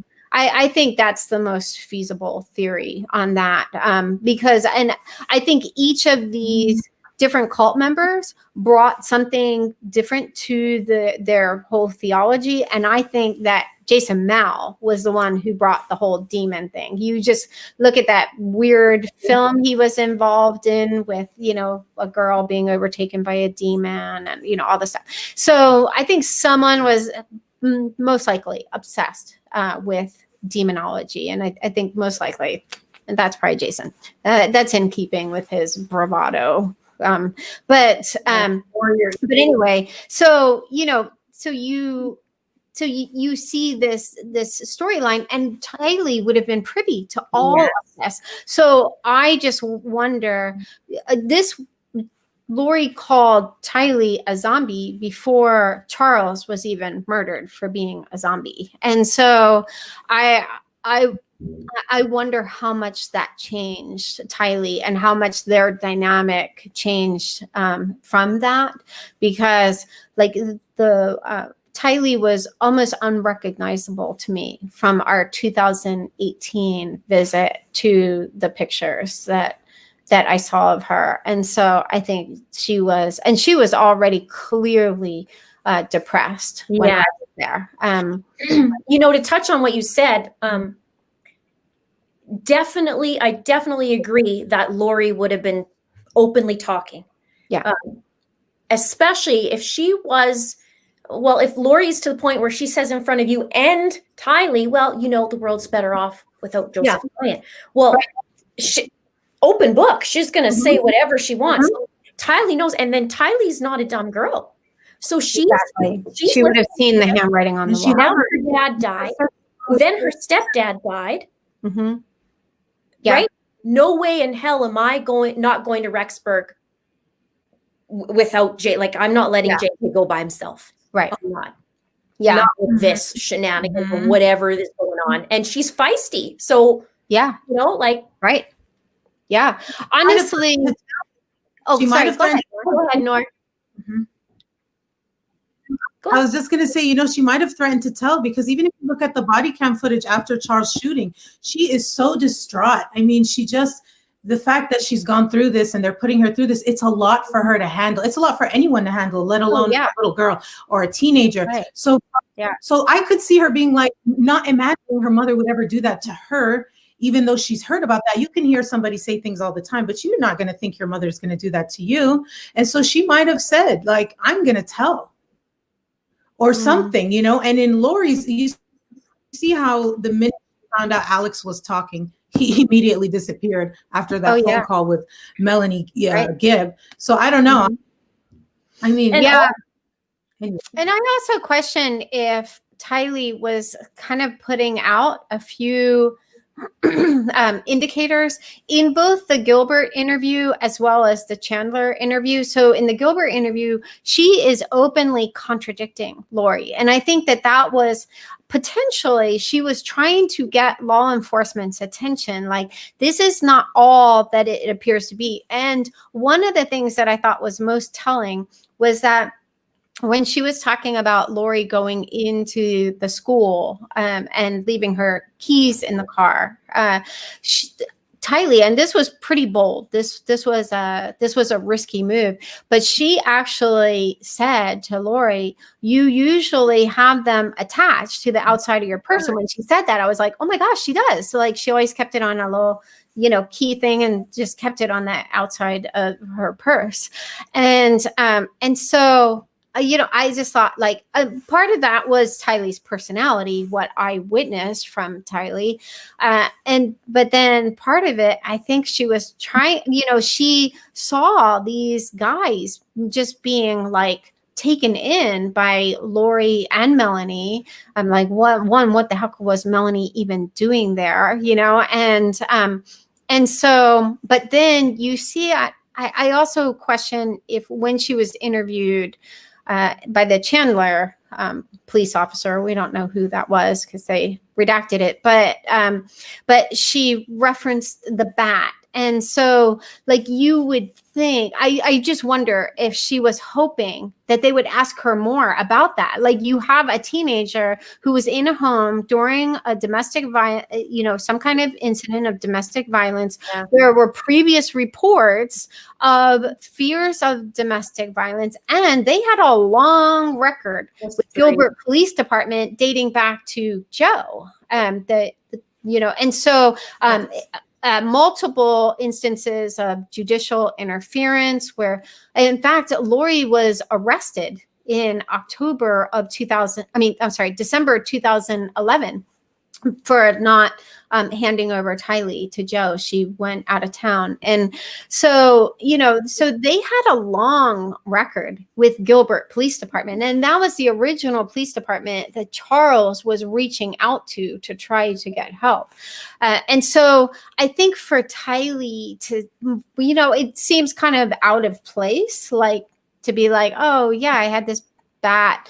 It was by my bed because I was afraid because I was at my uncle's house. And, and it just seems like the officer suffered from a deplorable lack of curiosity. Like, wait a minute, your uncle lives in the area. Why were you at your uncle's house? And why do you, why are you alone? Why are you afraid? Like, what? Yeah. There's a lot of that wasn't asked in all those situations. There wasn't questions asked that we're looking at. I mean, some people can say, yeah, well, there's a technique they're using, but at the same time, like, well, come on. Is that the same technique that they used to like pick up the bullets, before the forensic team came? Yeah, and decided not to test the blood in the sink. Exactly. They took a picture of it. They noted it was on the aerator. I'm like, what the heck are you going to do with the picture? Pop it up on the gram, and no gunshot residue tests that we know of, so there's a whole lot of head shaking right now. Like, oh, I know. We're just like, nope. Do you know? Okay, I know you know about this, but what are your thoughts about her logins? Because she had a login to JJ's school. Mm-hmm. Well, after, and she had a pattern. Anytime anything major came on, she was accessing this login. Do you wonder who she's communicating with? Do you think this is something? Do you think it's just her logging in? But again, I did another video on that where I started seeing the pattern of every time something happens, she's logging into this, and I'm wondering who the heck she talking to or what's going on with these logins because there's something to it. So I know that like when I shared my kind of theory, like it wasn't too well received, but it is what it is. Like, this is my personal opinion from what I know of Lori. Not that I'm trying to, I barely know Lori better than the rest of the people who are following this case, so I've always tried to be super transparent about that at every stage. That said, I do know that Lori has obsessive tendencies, and so do I. That's why I've been chasing down this case, and so mine just like present differently, like, so and I noticed the same pattern of anytime something happened, anytime something big happened, she would log in to his previous like school app or whatever it was. And so I have to back up a little bit. Sure. So the murder that surprised me the most was JJ, because even when I was there in 2018, I can honestly say without hyperbole that there were no red flags that I picked up on with JJ. Like, both Lori and Charles were very doting. They had all of these things in place. Like, if JJ started to get, kind of hyper vigilant about something or upset, they had iPad apps. His dog, Bailey, oh my gosh, I can't even talk about it. Like, he and Bailey were just about inseparable.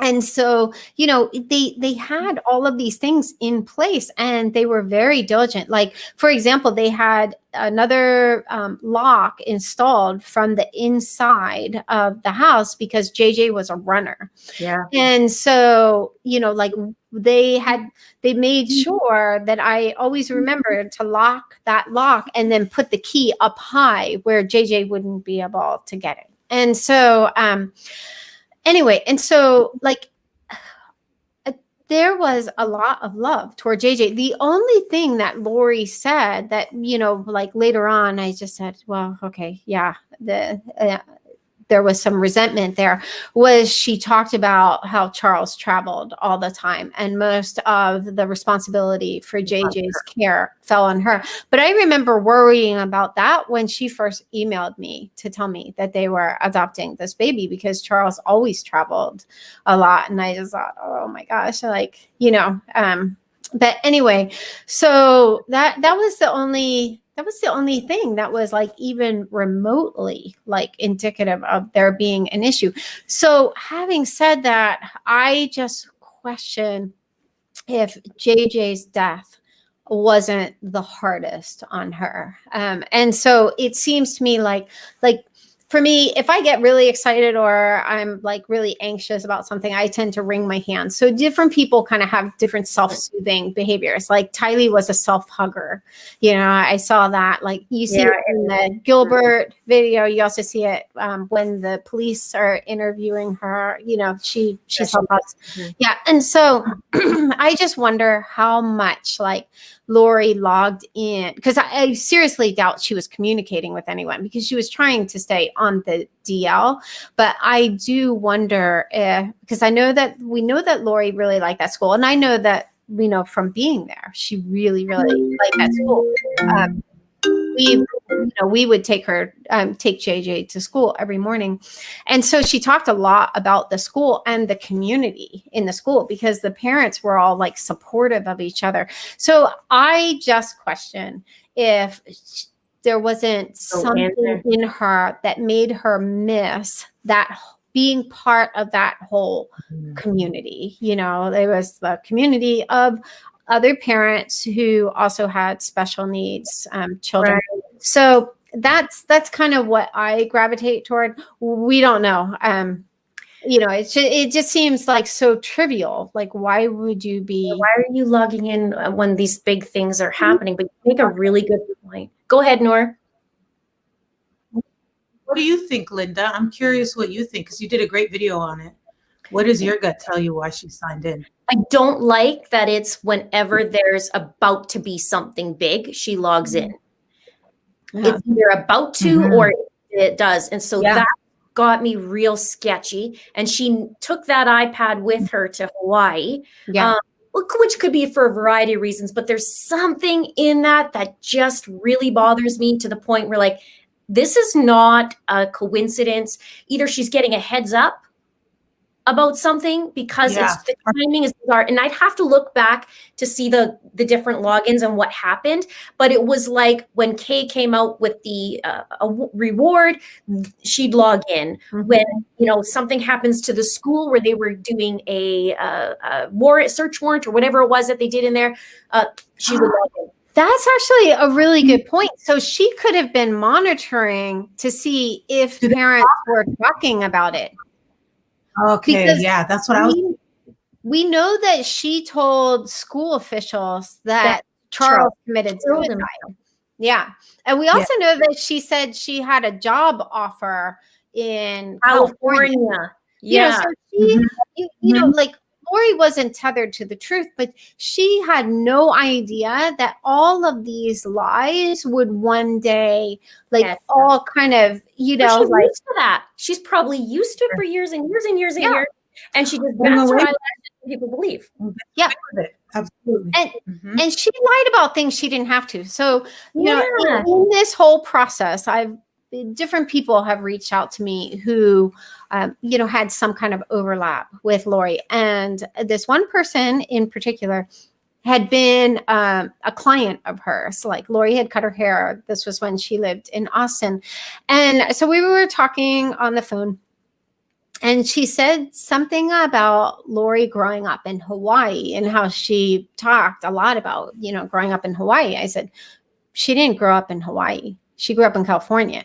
And she was like, no, she grew up in Hawaii. And, she had all of these details that Lori had shared with her about living in Hawaii. And I said, well, I know she grew up in Southern California and I've seen her background report. And, I think she's always been kind of obsessed with Hawaii because, she and Joe got married in Hawaii on the island of Kauai. And, and so you see her like going back to Kauai, with Charles and then again with Chad getting married and then living there. And so she clearly, the woman did eventually become convinced that no, she didn't. She grew up in Southern California. And, to my knowledge, had never lived in Hawaii, but she never thought that like this lie would ever always do. Yeah, exactly. She never imagined, just like, her telling this group, like I remember listening to the audio recording when someone, reached out to me and said, I think I have something you might like. I mean, it's like this stuff you see in PG-13 movies. Like this doesn't happen in real life, and, right. and as I was listening to it, I was just like, she never imagined that one day this little testimony that she shared would one day end up in her former sister-in-law's laptop. Yeah. And so. The other thing too, is you're speaking of these lies and catching up. I think it's the same thing with Chad writing this rubric. Because when he first started, right, then he's like, shoot, I want this woman. I'm going to have to change this rubric a little bit. How am I going to do this? Because I already told her that she was my wife in previous probations. Yeah. Oh, geez. Okay. Well, Tylee already rated dark. And so, but Charles, we got to switch him. And it's going to look bad if I tell her that because I want her. So, I want to get rid of the husband. How am I going to do that? Oh, right. Ned Schneider, whatever it is for the day. Yeah. I got it. And the same thing happened to JJ. She gets to Rexburg. It's easy for Tylee, for him, because that's already dark. He didn't screw up there, but he screwed up there in his mind, right? In his mind, he screwed up because he put light for JJ. How am I going to do that? And we talked about that. Noor dives into, I think, to the dates too. It's like, well, September 23rd is the perfect time because that's when dead Lucille talks to him. And it just so happens to be the same day. So it's like it's a significant day for him. Yeah. September 23rd, Lucille came to me. He's a zombie. He's a zombie. I already talked to you about that. Yeah. And Lucille came to me. Today's the day. Like, or what, and it's just, it's the manipulation. And it makes sense because, like Annie said, she really liked JJ and it was probably the hardest for her. That's why it was the last. And then she's around Chad and he's giving her all these religious justifications. They're probably going back in the Book of Mormon and finding things, saying that he's climbing, knocking over Jesus and all this stuff. She's trying to get Melanie Gibb, according to Melanie Gibb. I don't know how much we believe that, but she's trying to get her to see, look, doesn't he sound like a zombie? Isn't he acting like a zombie? And it's all leading up to this day. It's like the buildup to the thing. And maybe once that day came, you've got Alex there, you've got Chad. It was like, I wonder if Lori was there when it happened to JJ. That's something that I'm so curious about, because did it happen there? Did it happen in Alex's apartment? I wonder what you guys think about whether she was actually there or she had them do the dirty work. Well, I've always been, I don't know, like, okay, so going back to the day of the welfare check. So law enforcement comes, they're interviewing Chad. Chad claims he barely even knows Lori, doesn't have her phone number. And it's like, LOL, JK, I'm married to her, and but so here he's being like super vague about everything. But then when they circled back around and, and pressed him, and asked him when he last saw JJ, it's always been a concern to me that that's the moment where he becomes unnecessarily specific. He said the last time he saw JJ was in October, so lie, but in apartment 107, which was Alex's apartment. So at that point, you know, Alex's apartment, it was vacant. So I'm like, why would JJ be in apartment 107? So I've always, and we also know that after Alex's apartment was already on the market, they sent, we know this from Ian Pulaski, they sent a forensic team back to the apartment to, like, you know, test things forensically. So clearly Rexburg police also had suspicions about what happened in apartment 107. And so, and then also I talked about this in the last point of my last live, but I question if, all right, let me back up a little bit. So there's a huge contradiction, a really significant contradiction between Melanie Gibb and David Warwick's testimony about who went on the little field trip to look at the property where they were going to build out their little tent city. And so David said that that Lori was there, and Melanie said she wasn't. Now, I gravitate toward believing David. David is not any kind of standard bearer. So let's make that really clear. Like, he has just as freaky of beliefs as the rest of them. So everyone who was like, oh, he talks sense into Melanie Gibb, false. The guy wasn't capable of talking sense into anyone because he had no sense himself, you know. So having said that, in this instance, I believe David over Melanie, because the big question, if it's true that Lori was there, then the big question is, where was JJ? Who was with JJ? So everyone was out looking at the property, and it's just not within the realm of possibility, in my opinion, for Lori to be like, no, you guys go out and look at the, you know, property here. And I'll stay here with the special needs child. You know what I mean? That's just not in, you know. So there is the possibility she drugged him to keep him asleep, but there's also the possibility that he was dead in the morning. We know that a picture was taken of JJ that Sunday morning, or sometime Sunday. Because it was in Lori's iCloud account, and that's part of her trophy thing, because she also took a picture of Tylee right before she was murdered. But sorry, that's my fierce Yorkie. But yeah, so I wonder if, well, we also know that JJ was buried in red pajamas, and there's just this question in my mind: was he in red pajamas in that picture? And if so, it is possible that he was murdered in the morning and then they went out and did whatever they did, because both David and Melanie could not be pinned down about what happened on Sunday. Like, they were tripping over themselves on the stand under oath about, like, oh, I don't know, like, everyone just kind of went in different directions. Oh, where was Alex? Oh, I don't know. He was just kind of in and out. Like, even pinning them down on when they last saw JJ. Like, they both originally said, like, they didn't see JJ that night. And then when pressed, you know, like, oh, well, yeah, like, I saw him for a moment on Alex's shoulder, but then I turned back to the podcast, and Melanie couldn't say if Alex spent the night, you know. So, like, when it comes to Sunday, they were both just like all over the place and very, very just vague and general. And so I think that I think Sunday holds the key to what happened. But well, I think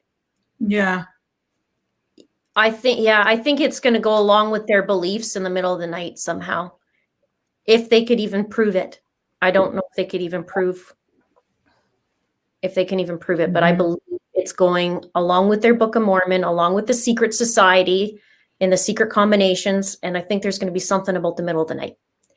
Well, it's interesting that you would say that, because when I did that live, now you never know who's commenting on, you know, your video, but someone came forward, and it was a really weird exchange. Like I saved it because I was just like, this is very weird. So the person was like, it is possible, you know, that things happen as you said, but it's more likely that that JJ was killed in the middle of the night while David and Melanie were asleep. And like, it was this entire scenario that like none of the details had been shared anywhere. Now, obviously anyone could say anything, but I have a question. Was this David and Melanie like interacting with it? Because it's just like this bizarre scenario about how they were probably asleep, and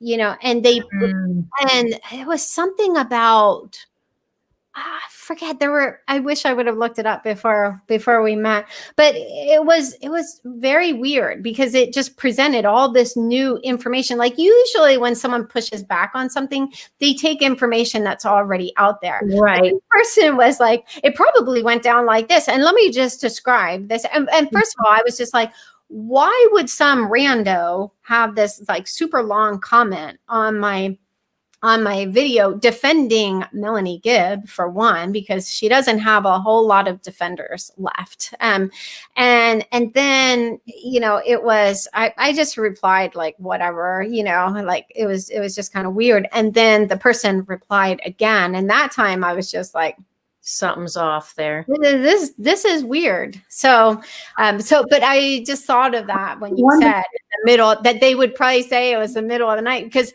that's what this commenter said. It probably happened in the middle of the night when they were sleeping. Weird. Yeah, super weird. Nor were you It's gonna not a stretch that they YouTube. It's not a stretch that they'd go on YouTube, or someone they know who likes them, wants to defend them, would go on YouTube and search their name, and you know what I mean? Then they would watch one of our There's videos. no question they potentially. watched that YouTube, you know, because it was all about like 13 ways Melanie Gibb enabled Lauren. Right? Yeah. All right. I'm probably at least a 4.5B right now. All are right now. Yes, exactly. Triple threat coming, like Scott and Lori. I would be a little concerned right now. Yeah, We're not done yet. exactly. Wait till more of the information comes out. We'll be ripping it apart bit by bit. Oh my gosh. Mhm. That trial, when the trial comes around. I tell you, Oh my God. there's some pretty crazy stuff. What do you think? Do you think, Annie, do you think there's going to be murder charges coming? Do you think? Yeah, definitely. Well, Yeah. that's I think that these people were very unsophisticated. And I've said, like, when people have gotten impatient about the murder charges, I kind of have a different perspective on this. Like, I hope they give the defense like the minimum amount of time to prepare their defense, you know, like 11:59 p.m. the day that it has to, you know, like that they have to submit. I got you in time. Like, what are you talking about? Yeah, exactly. Yeah. John's flipping his lid and he's trying to copy crap that Mark Means has. Yeah. Like they, you know, he did. Oh my gosh. This is like, hey, Mark, can I have your motion there? I just need to copy it, add a couple of allegeds. Yeah, because that was so brilliant. Yeah. What? What are you doing?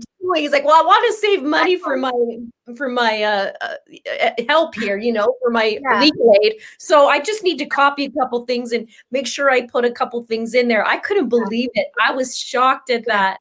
I know. I was actually, you know, for all of Pryor's, I mean, he, you know, he's a character, you know, like he's my group of friends, we all insert like, well, quite frankly, Judge, I think I ought to be able, you know, I mean, he's very unusual. But he reminds me of Mr. Heatmiser, you know, from the Christmas cartoon. Which one was it? It was like the two brothers, like the Cold Meister and Heat Meister. Oh yeah, look up Heat Meister. When he gets and his face turns like shades of red, it's just so. A highlight reel to John Pryor was in the hearing when he's like, I'm sorry, Your Honor, I was hearing voices in the corner.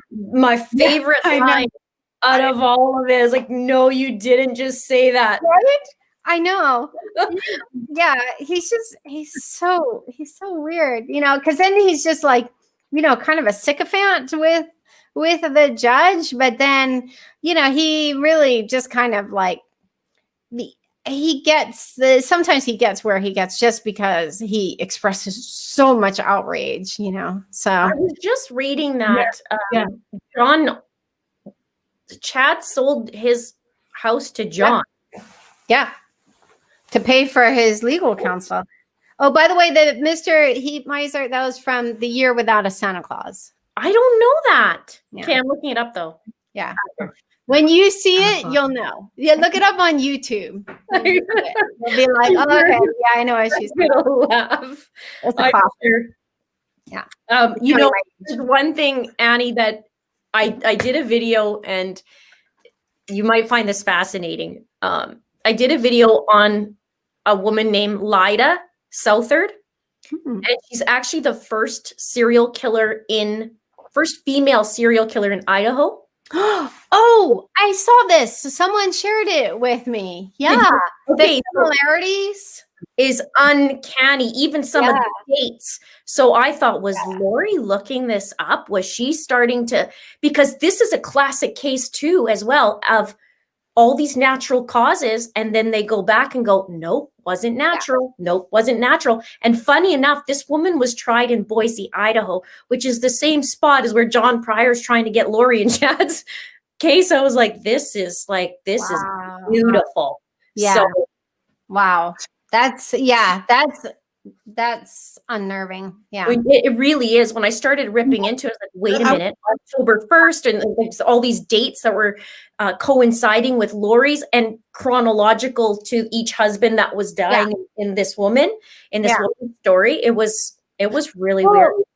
Speaking of you mentioning that, like, then they went back to previous deaths, having watched true crime for years, like that's typically the MO. Like, like if there are deaths associated with a person, but then there are too many, or the person slips up, they will typically go back and investigate the other deaths, because it stands to reason, maybe that person didn't die of natural causes. And so, and with Joe, like, I'm like, it is within the realm of possibility that he would have died of natural causes. However, there are a few issues. One, the autopsy was based on just an external review. Like, he wasn't cut open. Like, nothing was done. They basically, according to an ME who was interviewed by the Profiling Evil guys, they just like looked at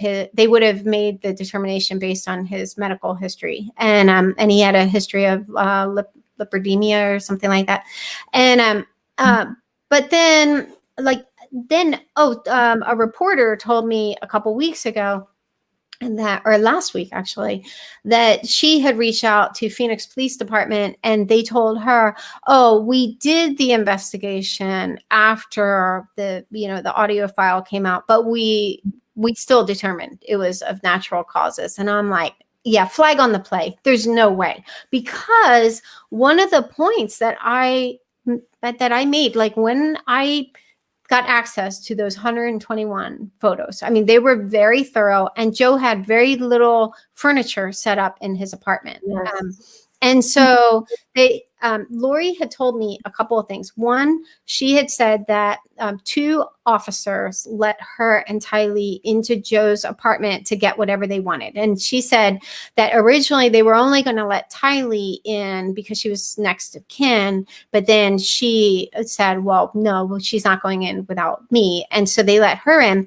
But she said that there were quote, stacks and stacks of files on the floor in his bedroom along the wall. And because she kind of made fun of him, like, what a freak, you know, like however many years later, he still has all of these files from the divorce. And what is he doing? Going through them in bed and, you know, stuff like that.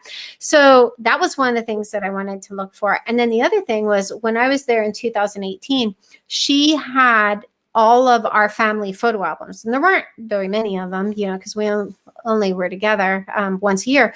But Joe had taken all of those albums. And so she pulls out this big box of these photo albums, and they smelled like death when she pulled out the first album. So she's asking me to go through all of these photo albums and document who's who, like right in the, you know, on the edges and stuff, like who's who for Tylee. And I was like, one, Tylee's not going to care who these people are. And two, I don't even know who most of these people are. And I do have evidence because I took pictures of some of these people, and I was texting one of my brothers and saying, who's this? Who's this person? And he was like, oh, that's Aunt so-and-so or whatever, you know? And so, that was another thing I was looking for in the picture. So I was looking for these stacks and stacks of files, which I saw in her bed, in her garage. So there were boxes with all of these files. And so I do know that she collected these files because they also smelled like death. And they were next to the box that had the photo albums.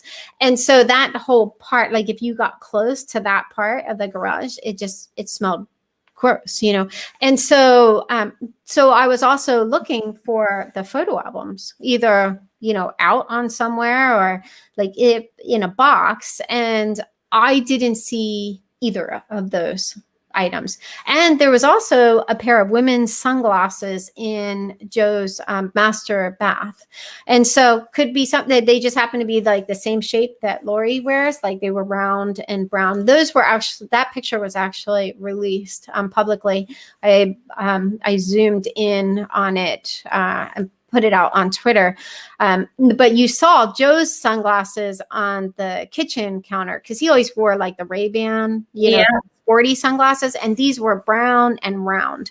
And so, you know, these are just questions that beg answers. And so obviously, if they did any kind of investigation, they would have contacted me to find out about, you know, because my question was, well, is there body cam footage of going in, of Lori and Tylee going in, and you know what they took out? Because in my mind, how do you explain? First of all, why would police officers allow a former spouse to take files? That wouldn't be like, you know, like pictures, you know, something like that. That makes or something, but not, but stacks and stacks of files. And how would they go through all those stacks and stacks? That could have been all kinds of things. Maybe they were yours. You know what I mean? Like, how could they?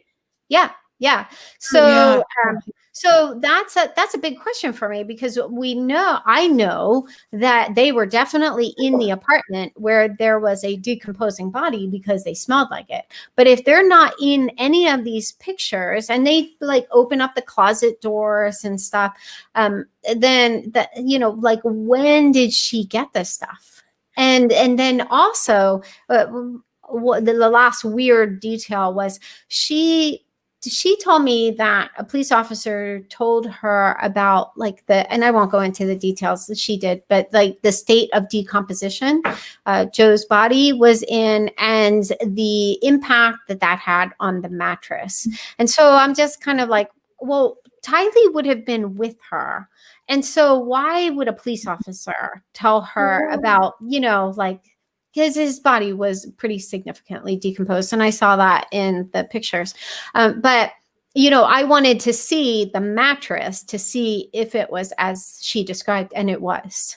And so, you know, those three details, they just, like, they beg further investigation. So here you have these three details that are, you know, they're worth looking into. And then, Yeah. So long I'm just like, after- do a basic investigation. This isn't a crazy thing to ask. No, it's not.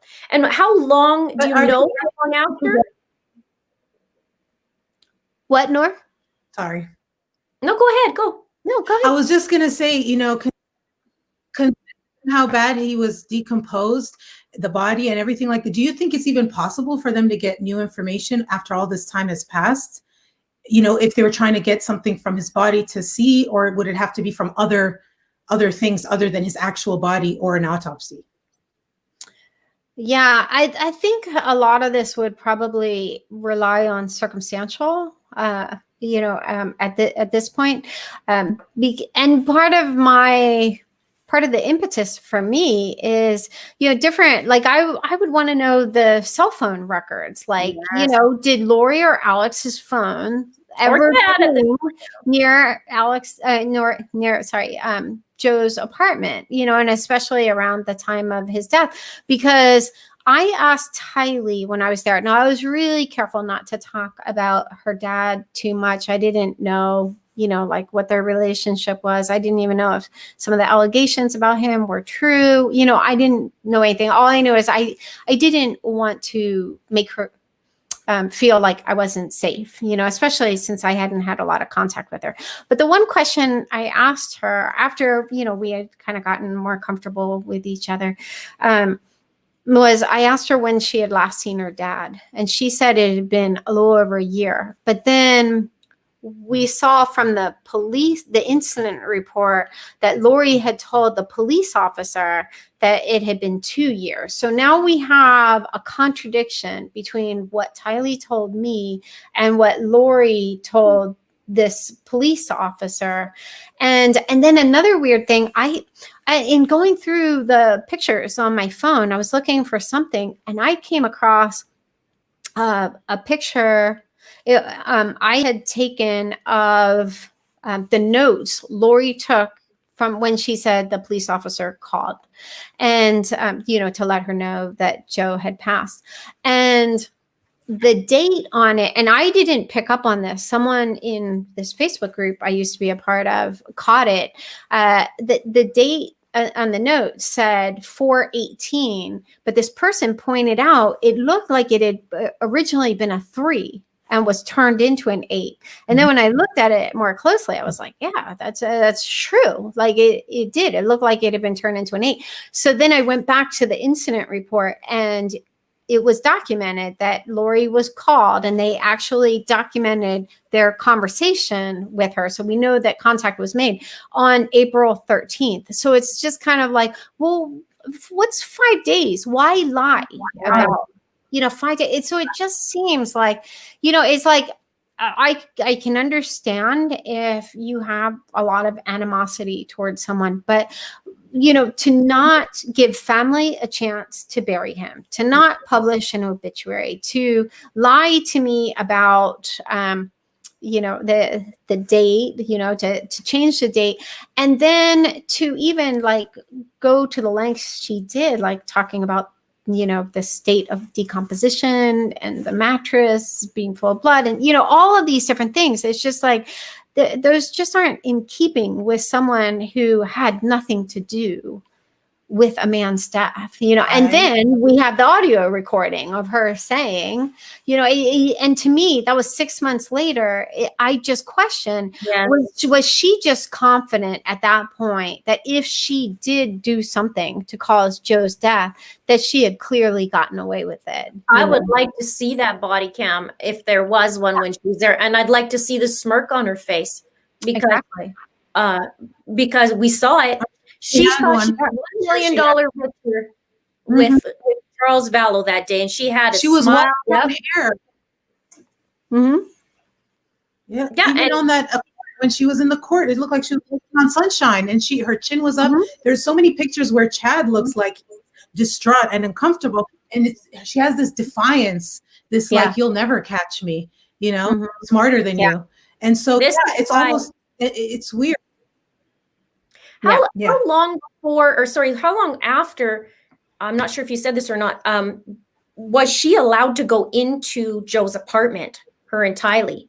I don't know. Yeah. That would be worth finding out, hopefully one day. Because Yeah. I wonder why she wanted to go in there. So what was her purpose to go in there? See, I think it was to get these files. You know, Yeah, well, we know why, because she's probably been there, and she, you know, in my opinion, everybody, in my opinion, she was there, or Alex was there. Maybe she's looking for something, make sure there was nothing left there. Who knows? Because another thing that I was looking for, I almost forgot, was his cell phone. And there's no cell phone in any of the pictures. And we know that she took Charles' cell phone after he was killed. So, yeah, sorry, I buried the lead there. Him. What? Go ahead, what did you say, Nora? No, I'm thinking, and maybe she called him and tricked him. Maybe they told him, oh, you know, there could be something incriminating there, because I mean, they lured Charles there. They could have done something similar with somebody coming to visit him, possibly, if there was no signs of forced entry. Rinse and repeat. It worked the first time. Let's try it again and again and again. Yeah. Yeah. And it's one of the things that stood out to me. I don't know if this was in one of the pictures that was released, but I think it was. But I noticed on the inside of his door, so his front door, there was another lock installed. But when you look at the outside of the door, you don't see, like, there's no place for a keyhole. So he did this on the DL. Like, he didn't want apartment management to know he had installed another deadbolt. And then that explained why they had to, like, I went back to the incident report, and it mentions that there was a secondary lock, and that's why the employee had to climb up and enter the home window through the window. Yeah. So could it be possible though that somebody was in there, locked the deadbolt, and then left the window?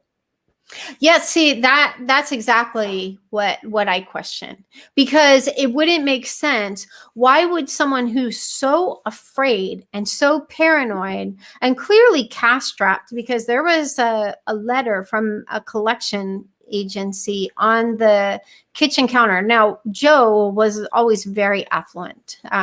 And so there was this collection agency offering a settlement and the bill was like $150, like $153, something like that. Like, so that is, I couldn't believe, because I'm like zooming in on everything. I'm like going full Nancy Drew, and so you see that this guy is financially strapped. He wasn't Mr. Fix-It, so he would have had to hire someone to install this lock. He was a pretty boy, and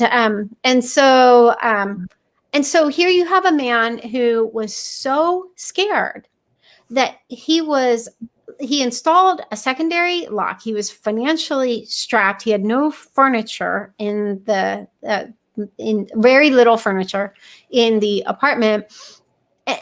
But then why would he keep his bedroom window open when there's a patio right there? He's and a fan. There's a fan in there as well. There was a fan. So why would you have the window open? Oh, there's a fan in there. I never caught that there was a fan. I think if you reread the report, they'll say they went there and they talk about where his bed was situated, and then they talk about a fan being in. I can't remember which side it was, but I remember them saying a fan. Double check, make sure.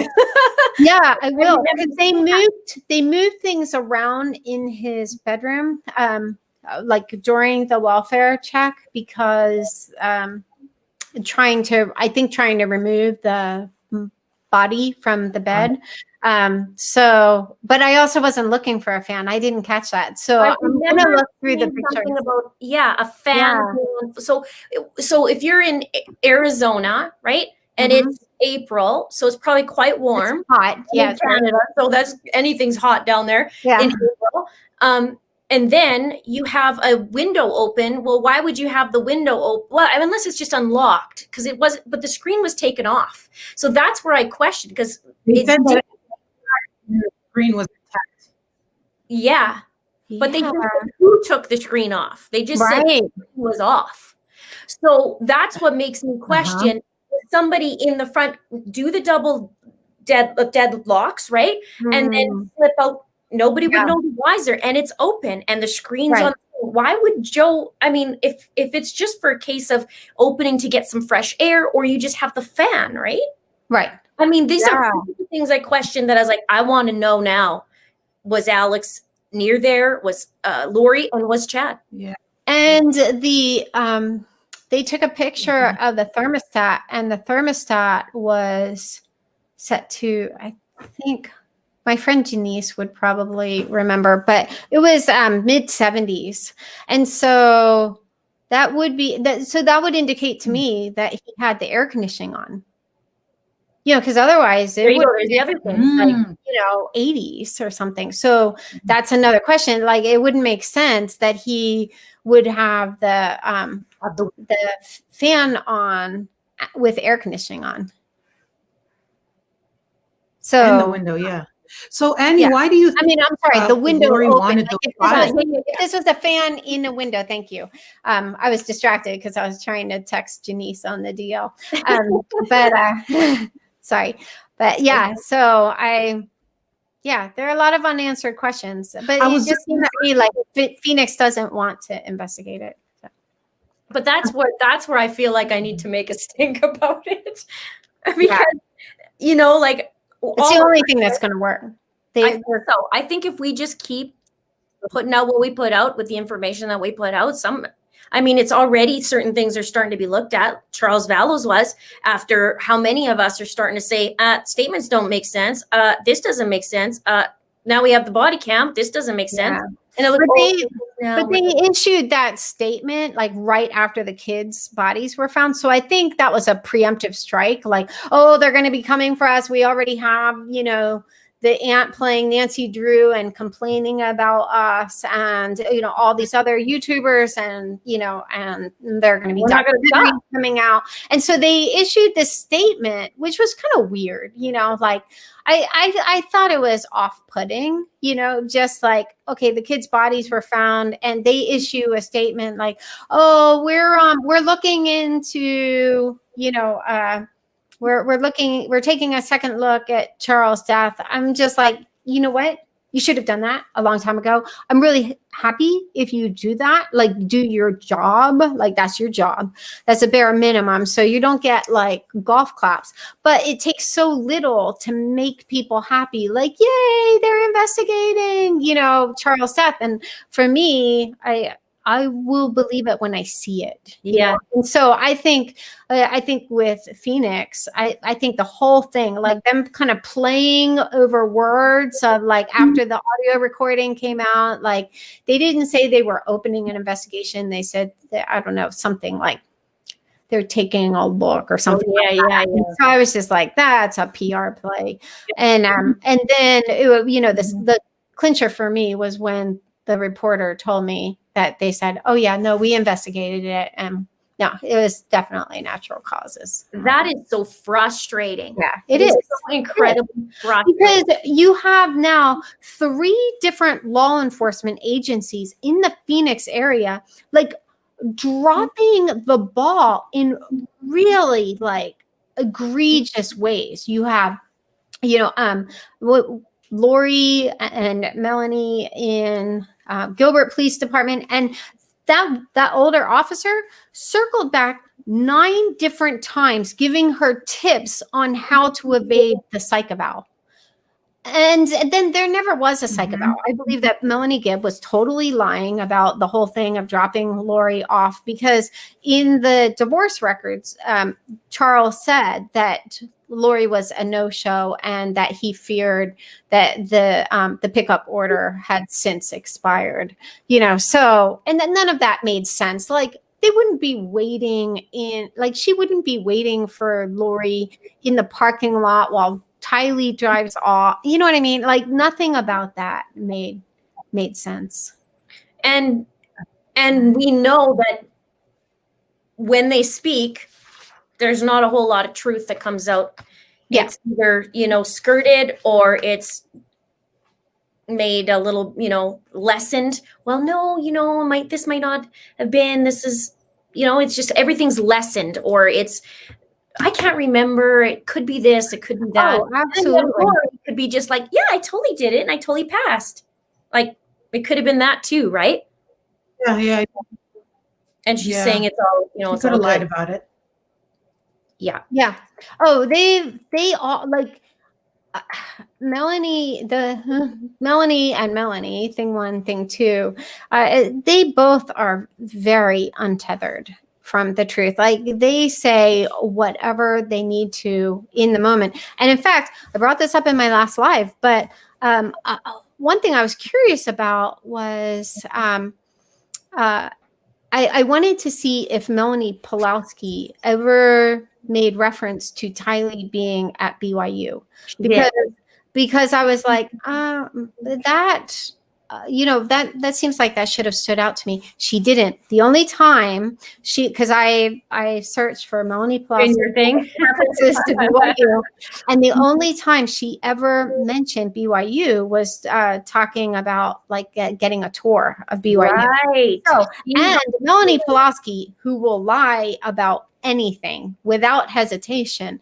she desperately needed an explanation for why she, didn't notice that the kids weren't gone, or that, Tylee was gone, because we didn't know if, JJ was gone when she visited the first time. But and so she never says that Tylee was at BYU. Melanie Gibb is the only one who says that Tylee was at BYU. So I'm calling BS on Melanie Gibb's story, because if anyone desperately needed that as an alibi, like, oh yeah, I thought, Tylee was at BYU, it was Melanie, because she visited her twice during this time, never called in a welfare check, and then lived next door and shared a wall, and so, didn't know who owned the lease next door, which is just ridiculous. Yeah, no. And then she also Melanie Pulowski also mentions it in the U-Haul when she's renting the U-Haul. She says that she's moving to BYU housing. Yeah, and student housing. If Melanie Gibb is saying that that's the story, right, then she would know that, they're both going to the same place. You're right. I never realized that. It totally is a lie. Yeah. That's ridiculous. Oh my gosh. I think afterwards, when everything kind of went down, I think everyone just tried to figure out what their story was. Because even run, basically. Yeah, exactly. And just, deny. And so, yeah, I just, when I was really kind of shocked when I saw that Melanie Pulowski, who will lie about anything, didn't say that Tylee was at BYU. She said she was always with friends. She has discrepancies everywhere. Yes. What actually surprised me the most is actually finding out that she was in Hawaii in October. So I can't wait to get those pieces of information, because now how do you explain no JJ and no Tylee? Right. Yeah. Right. Yeah. Right. Exactly. Mm-hmm. Yeah. And why do you think? So this is one of the questions I was talking to Nora on my last live stream about too, because we're saying, okay, Lori gets married November 5th, right? And why come back if the kids are already gone? I know Melanie just moves there in the beginning of November, but why does she need to come back? Does she keep gathering people? It makes no sense to me. If she knows what happened, which she does, obviously, Hawaii was her like safe haven to get out. Right. Why do you think she comes back? Yeah. That is I question that. I do question. I have wondered if Chad was nervous about like what the burial spots looked like when the snow melted. I just don't know. I mean, I found it kind of shocking that like when Detective Hermosillo was talking about the plot of land, and the plot where JJ was buried, and he described it as being like approximately 2 feet by 4 feet, and and he talked about how there was sod just on that one spot, and it didn't match the weed growth around it. And so I'm just like, you buried a child and you are so lazy, you don't even keep up on the weed growth. Like that is that's I mean, as Melanie Gibbs said, sloppy work. Yeah, exactly. That's what she said, which was and weird that she even said it like that. Yeah, exactly. She was talking like a gangster, which that's what David Warwick brings to this whole group. Like he claims that he was in a gang and all this stuff. And like when you read his crazy visions, he talks about like being, tortured by gangs and them trying to force him to do drugs. And so then it was just like, then he hears God tell him, well, now, he does the drugs, and he hears God tell him, now you're going to have to kill them. And I'm just like, he also shares one really disturbing vision about apparently he has a special needs son. I think he has cerebral palsy. So he has 7 sons. Melanie has 4 sons. So that's going to be interesting when they all get together. Excuse me. But he talked about his special needs son going missing. And there was something about like, I don't know, there was some kind of miracle and he was like, quote, healed or normal or, whatever terminology David used. I would never say normal, but then this son goes missing and he never circles back on like what happened to the son. Like the son was never found in this vision. He also had another vision of this, them living in this tent city, and 2 or 3 teens, I think he said a couple or several, left the tent city. So I guess they were disgruntled or whatever. And then they found their bodies the next morning. So the implication being, like, if you left the protection, the cover of this tent city, you were just like, that's something that could just happen to you. Like these boys' bodies were just found, and I'm just like, and so like, that's why my hackles go up anytime these Karens are like, well, but then he talked some sense into Melanie. I'm like, have you read his visions? Right. This is not. And what's crazy is this is their normal. This is normal. Right. One of the things. Yeah. Speaking of their normal, I mean, when on that recorded phone call, when they're like, oh, it seems like David has gotten to your head, Melanie Gibb is like, he has beautiful experiences with the Lord, nothing like what Chad has. And now you're telling me these experiences, and I'm thinking, Melanie Gibb, she needs some far out stuff, man. Like that's out there, even for them. I mean, we can maybe share a link to the PDF that's out there. It's really, really disturbing stuff. He talked about being tortured, like burned alive, but like he didn't feel it or something. I mean, it's really, it's like they just see themselves as like the, like the leaders of this 144,000. And I mean, it's really disturbing stuff. I mean, we talked a lot about Lori tonight, but Chad is no saint. That's for sure either. Yeah.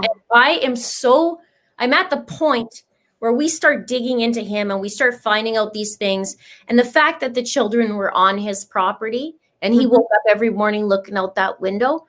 Yeah. I think and feel that this guy needs to start, just like we talked about the timeline, rewinding with Lori back to Joseph. I think it needs to be rewound with Chad Daybell.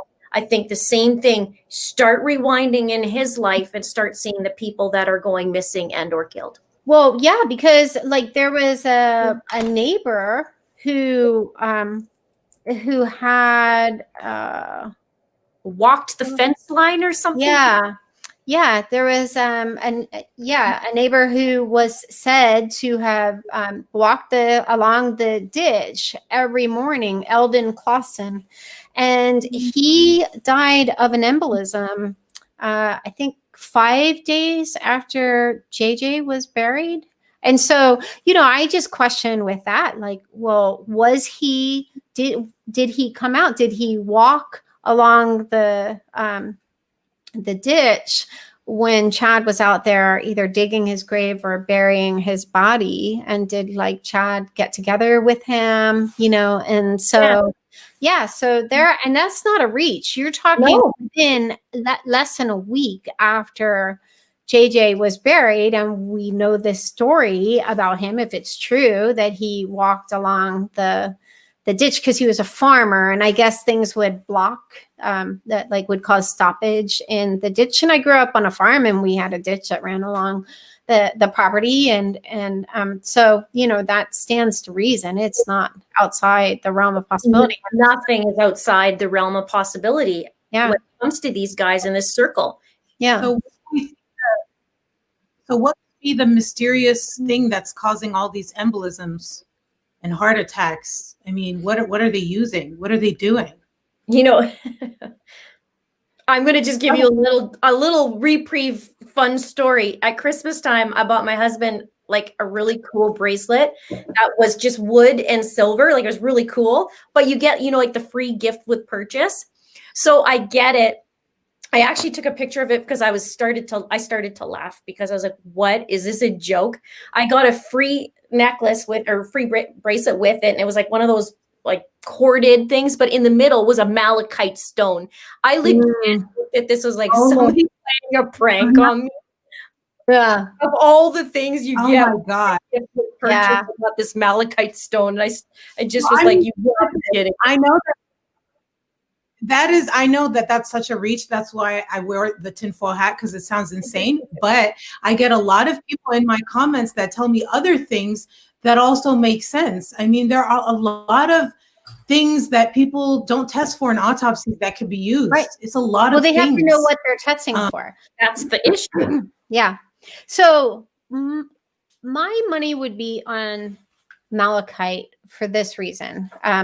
So we see this pattern of Lori collecting trophies, like getting the photo albums. Why would she care about our family's photo albums? But they were really, really important to Joe. Excuse me. Right. Tylee hadn't met most of these people. And then you see Lori taking a picture of JJ right before he died, Tylee right before, well, not before he died, before he was murdered, and then Tylee before she was murdered. So she does have the, like, you think about it, like, if you're going, suspend reality for a moment and say, you're going to murder your child or play some role in it, like your child won't be around 24 hours from now. Who says, like, you know what, let me just capture this moment, like this last, one of their last moments of being alive. But Lori kind of puts this fanfare into it, especially with Tylee. Like, you have to understand, this family is not like the hiking kind of family. Like, so that was always suspicious to me. Not suspicious, but right. I've always wondered if Chad was there for that outing, because Lori had just rolled into town a week before, and they're not like that, like, kind of family, like, let's get up early in the morning and go hike, like they were very much like, because I wanted to go hiking in Arizona when I was out there, and they're just not, they weren't into hiking. So they were more into, like, having drinks by the pool, not alcohol, like they didn't drink, but like the hanging out by the pool, like they were more into like comfort kind of thing. So so here you have Lori collecting these pictures and doing these different things. And so when I saw that her wedding ring, now Lori has highbrow taste, and she gets a $40 wedding ring from Amazon. And I found out, that it was malachite. And to me, I just thought, this sounds like a trophy. This sounds like something, because it is not like Lori to have a $40 ring just for every day use. I'd be perfectly content with a $40 ring, especially if it was on sale. But, for Lori, that just wasn't No, that It's not didn't mean in she line. always thought the best of everything. But that's just not like you're talking about a wedding ring. It didn't have a stone or anything like that. And he was about to come into all this money. So why a $40 malachite ring? To me, that's the thing.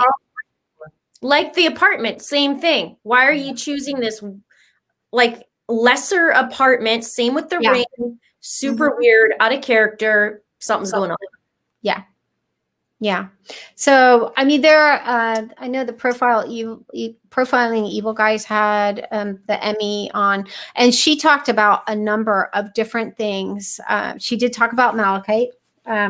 And she talked about how it's so toxic, a person wouldn't even have to ingest it. Like it could just be in the bathroom where like if, you have hot water and, the fumes could kill a person. You could put it in lotion and that would potentially kill a person. And it causes these symptoms like what we've heard. Like we know that one friend of Tammy's apparently said that she had pink foam coming out of her mouth, and Alex had foam, so we don't know about Joe because like the records about his death are minimal, and he had significant decomposition.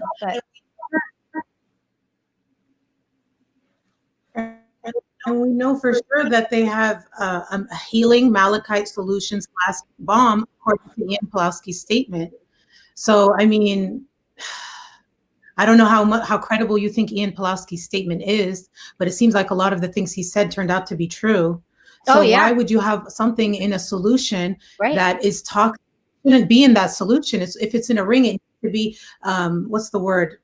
Tumbled or somehow coated so that it's not dangerous. When you're working with this gem, you need to be covered. So why are you having this toxic solution in a format, not a format, but you know what I'm trying to say, where it's only harmful for any other purpose than being harmful?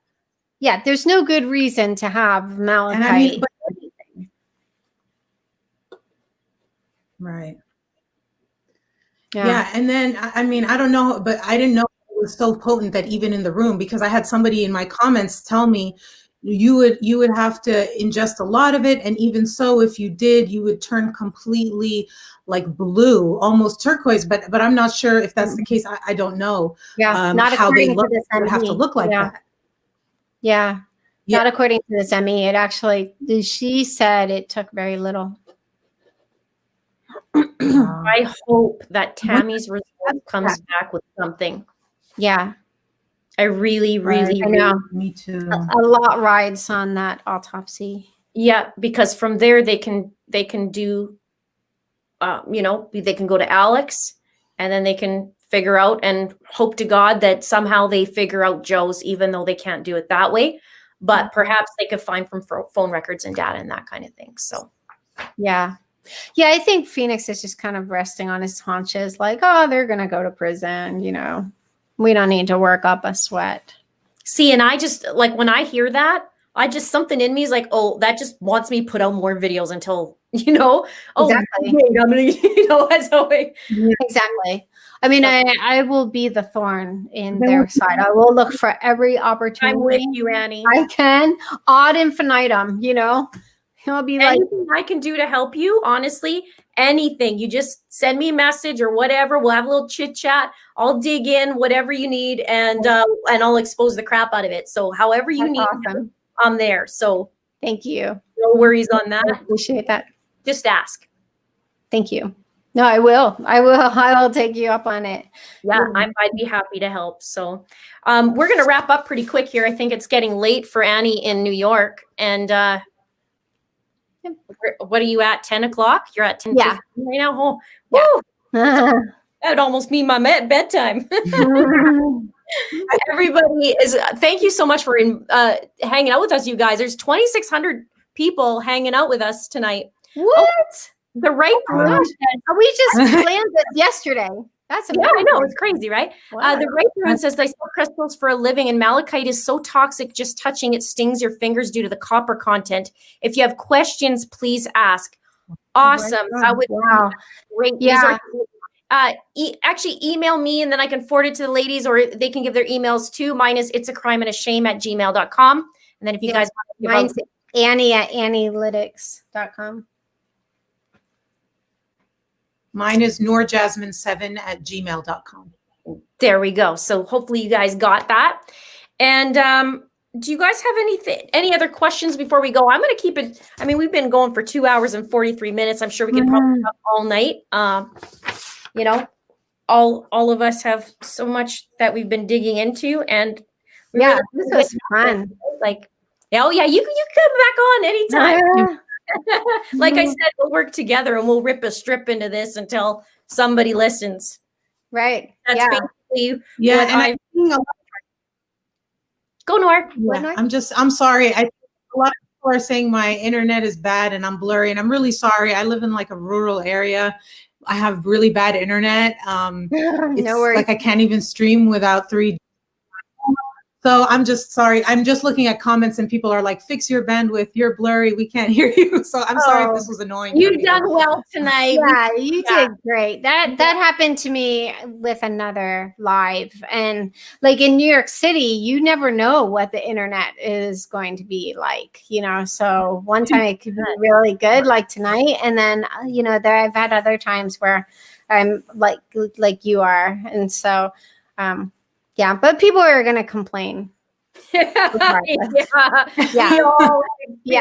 That, you know, people complain about like what I wear. Like one time, I just love men's ties. It's just like, you know, like I mean, I'm feminine, but I just love the look of ties, like especially like thin vintage ties. And someone's like, ditch the man ties. I'm like, sorry, my denim jumper was in the wash. Sorry.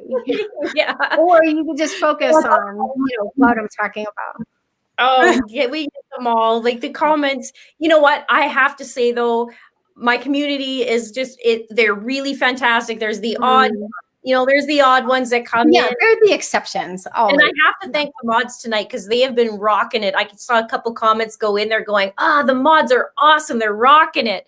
So thank you guys so much for helping out. Yeah. Profiling Evil's here. Hello. Aw, hey guys. I love those guys. I know, they're our buddies. Yeah, they were great. I want to thank you both for being on. Thank you so much for taking the time out. And you know what? Tomorrow night is almost 2021. And so we can look forward to a different year. And I just want to thank everybody, all 2,600 people watching tonight. Thank you so much for taking your time out, hanging out with us analytical women. Yeah. And we will rip a strip into this. We're not going to stop. I think I can say that safely for all of us. And you guys are going to be more than welcome help and figure this out too. So we're going to keep raising a stink until something happens, until murder charges happen, until we see justice being done, because that's what needs to be done for everybody involved, and nobody should be ignored. And that being said, thank you so much. And thank you for having us, Linda. Really, we'll do another round table talk. And the new year, I know it's going to be busy. Thank you so much. You're so welcome. So have a really, really great night. We'll keep in touch and chat. Annie, I'm going to send you those one or two videos that I was speaking about earlier. Okay. And we can and I'll send you David's vision. Yeah, PDF. Yeah, that would be great. Don't read them right before bed. Yeah. I'll read it tomorrow during the morning. Yeah, it's like creepypasta type material. All right. All right, guys. Thank you so much, you guys. And we'll see you soon. Bye. Bye.